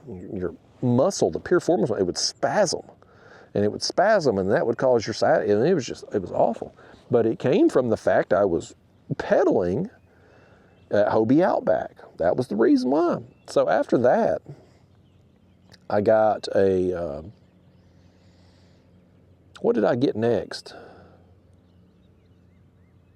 It was around that time we had got the kayak for my girlfriend, the new canoe, the Pursuit model, with the bow mount. And that was the first bow mount I had. But that kayak was so awful. Like, it was, you know, the pros of the Hobie Outback, I'll wrap that up first. Like, it's fast enough, light enough. You can trailer it or you can truck bed it. It was good quality, never had any issues. Of course, that was back when Hobie made good products, not nowadays. But I mean, it was good quality, had ample enough storage space. I filmed a lot of videos in that kayak, had a good experience overall with it, other than just my body rejecting the seat height to pedal motion in it. The new canoe Pursuit was stable. I bought it used as well. It was stable, but just terrible quality. It was a piece of junk, man. The plastic was super thin, very flimsy. The gear tracks were garbage. The front hatch leaked. The bow mount caused you to take a bunch of water over the bow in choppy conditions, and it all got inside the hull, and it was just, I would never recommend it to anybody. Terrible experience. So I ended up selling it. What did I get next? Did I get the Hobie Pro Angler next? It was 2019 I got the Hobie Pro Angler. I guess it probably was next. So I got the Hobie Pro Angler, which I still have. Pros and cons of it. Pros are, ooh, we gotta get off this ledge. I'm talking to you, I ain't paying attention. We're over here. Come up 14 feet here, we're gonna get snagged. There we go. Very stable. Tons of storage. I can easily put my cooler, bank tank, etc. It's got a high weight capacity. Seat is definitely more comfortable than the Hobie Outback, for sure. The model I had, I mean, the one I have is a 2017 model. I bought it used in 2019. But they were good quality back then. Overall, great kayak. The cons of it, though, it's very heavy. It's one of the heaviest Not the heaviest anymore. It was at the time, not anymore, but it's still very heavy. You need a trailer for it. It's not all that maneuverable because of the length and width of it. Like, you can't turn on a dime. Like, you're going to have to give yourself some space when you're turning, wide turns. But overall, I mean, it's a kayak I would recommend to people. At least recommend trying it out, see if it's going to work for you. So I still have that one. Then I got the Old Town Autopilot motorized kayak that Old Town come out with. The pros and cons of it. The pro could also be a con, depending on if you're like me. It's very stable. It's actually the most stable kayak I've ever been in. But it's so stable, you lose the kayak fishing experience. So, pro and a con, depending on the situation, depending on your personal needs. If you want something super stable, great option for you. If you're like me and you want the kayak fishing experience, you're going to lose some of that with that. The seat was very comfortable. It's a huge kayak, so you have tons of storage space, tons of floor space. It is designed, it comes with the motor, and it's designed to be motorized. So it's already rigged up for that. That's a plus. You don't have to buy extra mounts to motorize it. The cons of it, though, very, very heavy. Very heavy and awkwardly heavy. Like, it's heavy anyway, but then the whole design makes it feel, I always felt like it felt heavier than it actually was, if that makes sense. It's slow, even with the motor, just because of the size of it. Of course, it's going to be slow. And the motor, I had two warranty claims in a year on it because the motor was poor quality. So I ended up selling it. Then I got the Old Town Big Water pedal kayak. Sorry, I had to get me a swig there. I'm getting an old cotton mouth. So I got the Old Town pedal kayak next, which was the Old Town Big Water model. Used to be the Old Town Predator. They rebranded, same kayak, same hull design, just different name. And I love that kayak. I initially tried it out in Florida, out in the ocean. I've got videos on my channel, me being in it, caught a sailfish in it with guys I was fishing with down there. So I got me one, and I just actually sold it a few months ago.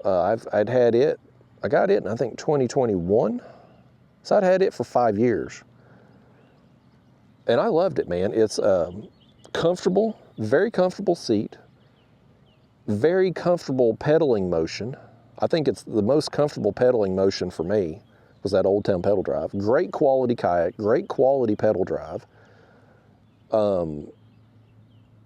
It could use a little bit more storage space in that particular model. But, I mean, overall, great kayak. I have very little bad things to say about it.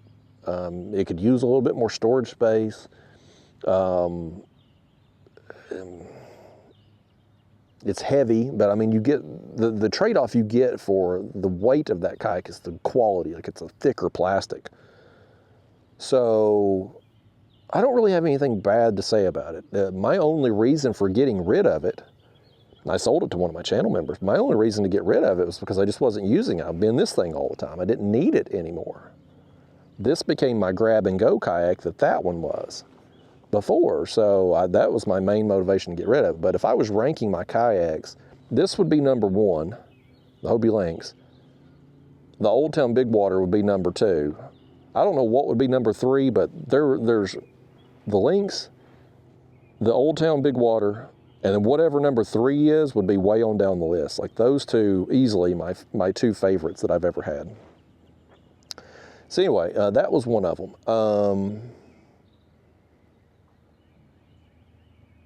Then I got that Native Slayer, the Propel 10 last year, which is a lighter weight kayak. What I had hoped to have out of that Native Slayer was be a replacement for the Lynx, where I would get the lighter weight, get the maneuverability, but get the option of more storage and the ability to mount rod holders by drilling into the hull. And I could do that. I mounted the rod holders securely, bolted them in. It does have more storage in the Native than the Hobie Lynx does. The seat I don't find it particularly comfortable. It's not bad, but it's not great. It's kind of neutral. It's an in-between. If I was ranking the seat on a scale of 1 to 10, it would be like a 5. It's kind of in the middle. It's not super comfortable, but not terribly uncomfortable. They need to raise it, honestly. That kayak is stable enough. They could make the seat higher, but if you do that, then maybe you throw off your angle for your pedals. So I feel like Native themselves needs to raise that seat and raise how the pedals are on there to make everything smooth, and it's got enough stability that you could do it. So that's some of the pros and cons. It's just slow. That's my main, it's slow, and them hooks catch the cast net. That's my main things I don't like about it. But it just didn't replace this kayak like I thought it probably would. Is that it? Is that all the kayaks I've had? Oh no, I had that, I had the Bonafide XTR 130. I took it out for 2 trips. That was another one I bought without trying out. Stupid mistake, because as soon as I tried it out, I'm like, I hate this. It's too stable. I'm not getting the kayak fishing experience. The kayak itself was fine. Bonafide makes good kayaks. It seemed like it was going to be, it seemed like a well-built hull in the time I had it. Like, I mean, it seemed solid, very heavy, very wide. But I mean, it seemed like a good quality kayak. It just didn't suit me, and I made a mistake of buying it without trying it out. Had I tried it out, I would have known instantly I didn't like it.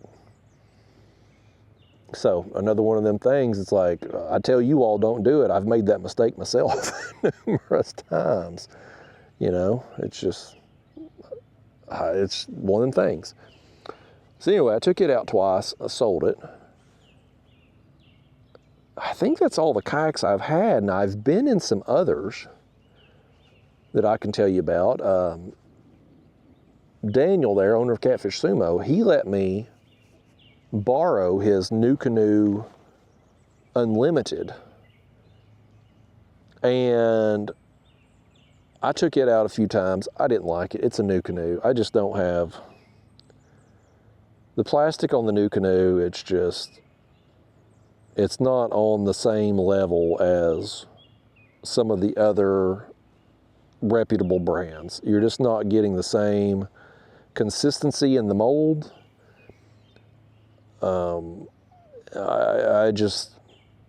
Yeah. Anyway, I tried it out. It wasn't for me. I didn't try it out much. I can't really give you, it has a lot of storage space. It's big. It's stable. The seat sets up really high, which is nice. Easily motorized, whether bow mount or stern mount. So, I mean, there's some advantages to the NuCanoe, but I just didn't care for it. It's just not for me.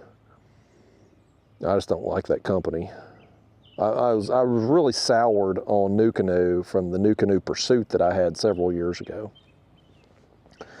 Another kayak I tried out one time, I did a test paddle on, was the Bonafide SS 127, I believe. It was that first kayak that Bonafide came out with. I tested it out, paddled it. I liked the seat. It set up high. It was very stable for its size. Lots of storage space. Just slow to paddle. They make motor mounts for it now, so you can easily motorize it, but not a kayak I would ever be interested in again. I think our current flow's picked up, y'all. We're moving 0.4 down through here now. I don't even have to pedal anymore. We can just drift. They must have kicked up some generators there at the dam. I was looking over there at the land, and I'm like, well, we're moving pretty good. And I glanced down here, and I'm like, well, we're 0.4, 0.5. This is perfect. We'll just keep drifting on down. I don't know if it's going to help us catch fish, but current never hurts. Another kayak I tried out once, I did a test paddle, was the Jackson Kraken. I don't even know if they still make that or not. It was designed to be paddled in the ocean and saltwater. what I liked about it was this cool feature it had. And I don't know why more kayaks don't do this, but Jackson built a cavity under the seat that you could put a bilge pump. Not for like a bilge pump for draining water out of the hull. It was basically so you could plumb a bait tank and be able to circulate fresh water in all the time. And so these Jackson kayaks, they would come with what they called the J crate, which is the plastic box essentially. You could use it as a cooler or a storage crate, or you could drill the holes and make a live bait tank out of it. So you could put a small bilge pump down in that crevice or the cavity they had made under the seat. It would suck in water from under you into and push it into that tank. And then you would have a hose coming out of that tank for the outflow. So water would come in, water would come out, and you had constantly circulating fresh water. That would be amazing. And I've built one. I've got one there at a bucket there at the house. I kind of made my own that I can throw over the side. I never use it, but I could. But I mean, having the option of having that pump down under your seat, that would be such a great thing to have for catfishing. It would help you keep shad alive for sure, to be constantly recirculating that water and bringing in fresh water and flushing out all the ammonia and toxins and stuff as they release their slime and pee and poop and stuff. Great feature on that thing, but the kayak itself, it was pretty narrow. It was meant to be paddled. At that point, when I tried it out, I had moved into the pedal drive kayaks, and so it was hard to go backwards. I mean, not like paddling backwards, but I mean, just like going from pedals to paddle again just wasn't something I wanted to do. But it did, I mean, it paddled pretty well. I mean, you could tell they knew what they were doing when they designed it for paddling. Like, it was a pretty easy paddling kayak, but just wasn't for me. But it was one I'd gone to a demo day and tried it out. And the way them demo days works, when dealers have them, and unfortunately, a lot of dealers have done away with them. It was real common before COVID, and then when COVID hit, obviously you couldn't do social gatherings anymore there for a while, and then once COVID passed, companies just didn't, for whatever reason, demo days just didn't really come back the way they were before. But how it would work though, when companies had demo days, or any company now that still has them, you just show up, they'll announce a time and a location, you show up, sign a waiver. If you die out there, they're not going to be held liable. They'll give you a life jacket and you hop in it and just take it for a spin. It's as simple and easy. It's free. Or should be free. The one I went to was free. And I got to go out and I spent 10, 15 minutes paddling around and getting a feel for it and figure out what I liked and didn't like, and ultimately deciding it wasn't for me. But pretty cool feature that Jackson had on that kayak. And to my knowledge, that's the only, I could be wrong on this, but to my knowledge, that's the only kayak model, even within Jackson's line, that had that feature. And it's kind of like, well, like on this kayak here, for instance, this Hobie Lynx, there is a scupper under the seat where you can run your transducer cable and connect your transducer. So my transducer for the fish finder here is actually right under my seat. And it's got a plate over it, so when I pull this up on the bank, the transducer is protected. And it sets in the water down there. Well, it was basically the same thing, except you just had the part of the bilge pump that would suck in the water, like it would be right there submerged, but the rest of the pump would just sit there. And so like the one I built, for instance, I just took a bucket and you got one hose that connects to your bilge pump that you set in the water, and another hose so as water comes in, the extra water flows out, right? Well, the thing about that is it only works, I'm gonna lower these baits down because we're 19 feet here. And actually, you know what? Let's switch everything out because I feel like it's been a minute. We're getting later in the morning here. Our chance at a morning bite is long gone, but is this our last whole shad? I think it might be. Let's put the head and chunk on, spruce everything up. But that tank that I made, it's fine when you're setting still. But when you're moving, like if you're going spot to spot, you can't keep that bilge pump's not going to pull in water because it's going to be scooting across the surface as you pedal or motor along, whatever the case may be. So it's only functional if you're setting still. And if you're making a long run somewhere and you've got a bait tank stacked full of shad or whatever bait fish are using, they may end up dying before you get where you're going. So it's not the most functional thing. Plus you got to have a battery to power the pump. The way that Jackson designed that on that Jackson Kraken model was, I thought at the time, man, this is ahead of its time. Like there's going to be a lot of other companies that are going to get on board with this type of thing. But just never, it never really took off. I would assume probably because that, and I'm almost 100% confident they canceled that model, like they discontinued it. I don't think it was a very good seller for them. They come out with that at a time when it was really bad timing. The kayak fishing world was going all pedals at that time. And there Jackson is making paddle kayaks still. Like they kind of got left behind in a sense.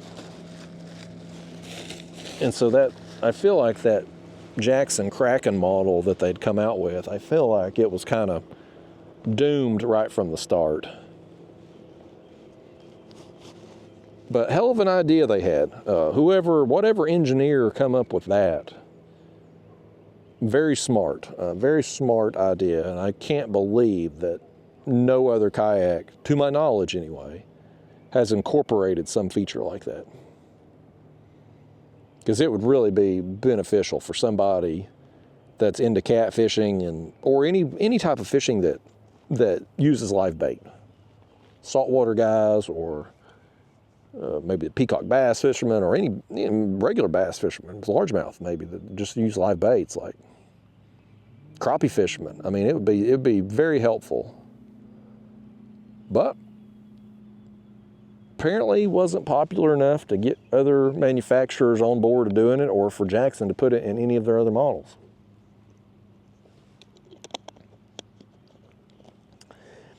But yeah, that's hopefully be helpful to some of you there. Pros and cons, at least of the kayaks I've had, what I liked. A few things I like, a few things I don't like about each one of them. There's no such thing as a perfect kayak, folks. I mean, there's gonna be good things and bad about most of them. It's a series of compromises, really. If you gain on speed, you oftentimes lose stability. If you want something super stable, you're gonna have to deal with a kayak that's a little heavier. So I mean, you get one thing, you take away from another, and that's just how it goes. So it's like you got to figure out for yourself what's most important to you. For me, stability is one of the least important things. Most time, especially if you're meeting somebody new, they're brand new to the sport, they want to get into kayak fishing, it's the first kayak they're going to get. Usually the first thing they ask is, well, how stable is whatever kayak they're interested in? Stability is the most important thing to them. It's probably the least important thing to me. And really and truly, I mean, whatever kayak you get, you're going to adapt to its stability pretty quickly. Like even if it feels unstable the first time or two you get in it, after you get more seat time, you're going to adapt to it. You're going to get used to what you can and can't do in it. The problem with a super stable kayak for me is the extra weight, slower speeds, and you just lose that kayak fishing experience, which is what I love about fishing out of kayak. I like getting towed around. When we hook into a big fish, I like to be spun in circles, man. I like to go on a sleigh ride. That's fun. That's what I love most about it. And the bigger kayaks that are being made today, man, it's taking away that experience. So that's the least important, stability is the least important thing for me. I just need it to be stable enough.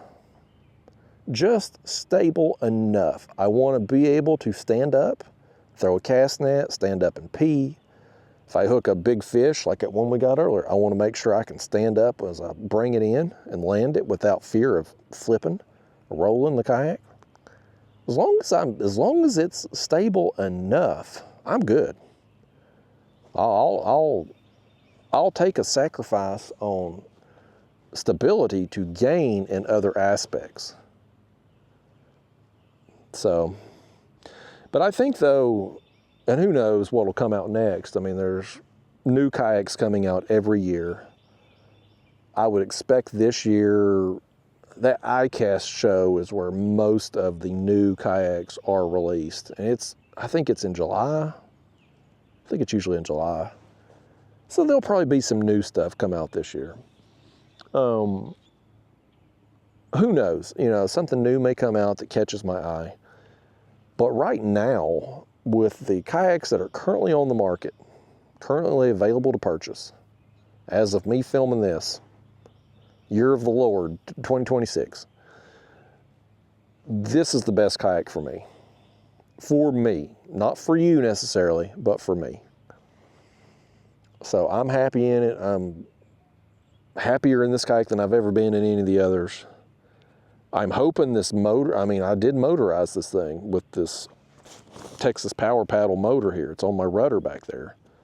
I'm hoping it lasts. I'm hoping it's durable. It's so far so good, but I've only had it a few weeks. Too early to tell. Still better than that piece of junk I got from Mariner Sales that tore up with just a few trips. I'm still pissed at those people.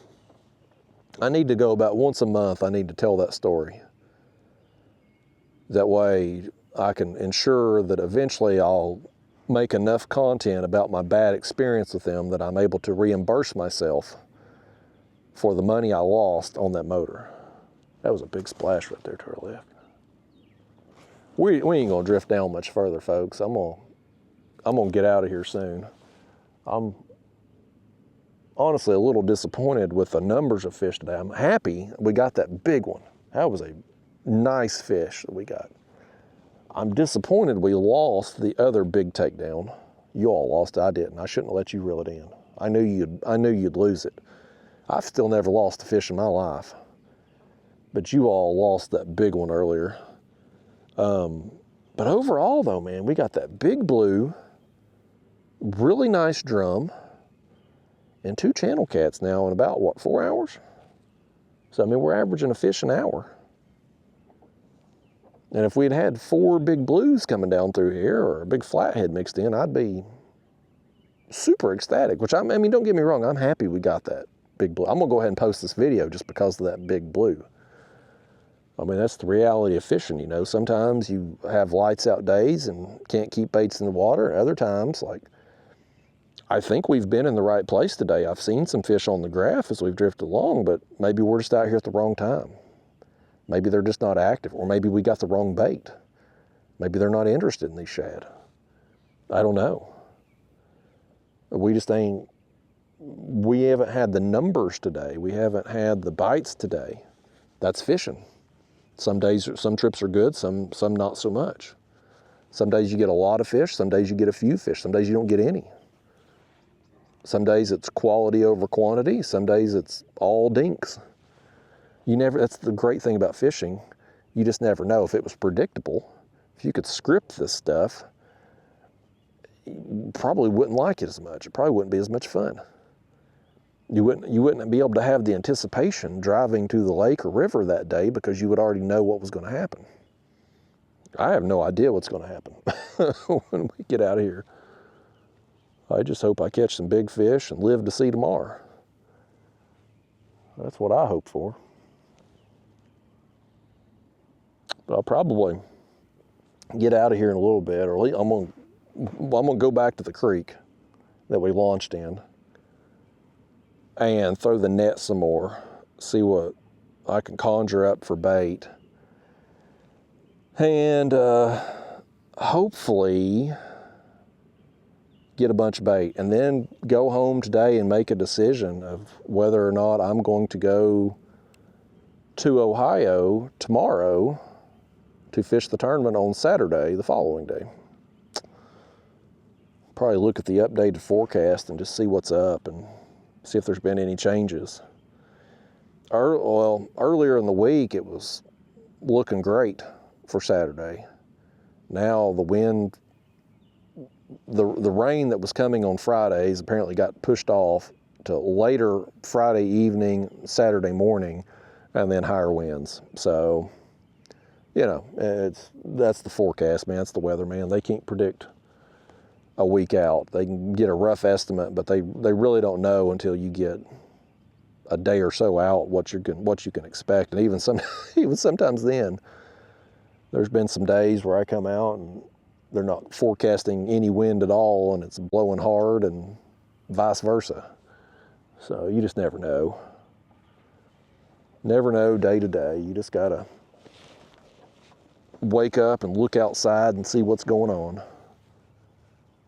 which is what I do most days, honestly. I wake up in the morning and look out and see if the wind is cranking. If it's calm, I'm like, okay, wind is calm, it's not pouring down rain.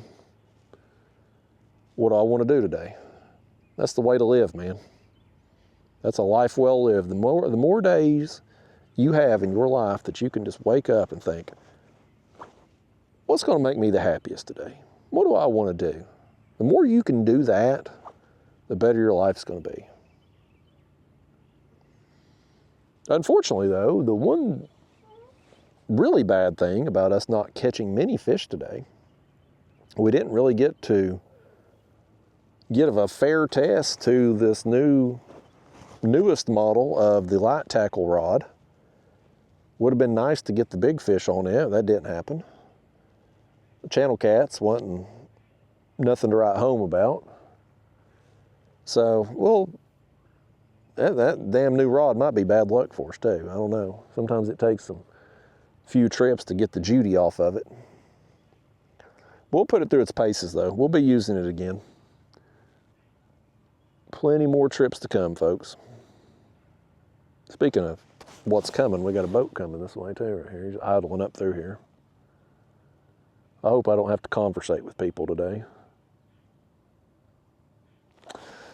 All right, folks, I'll tell you what, I think I'm gonna get out of here.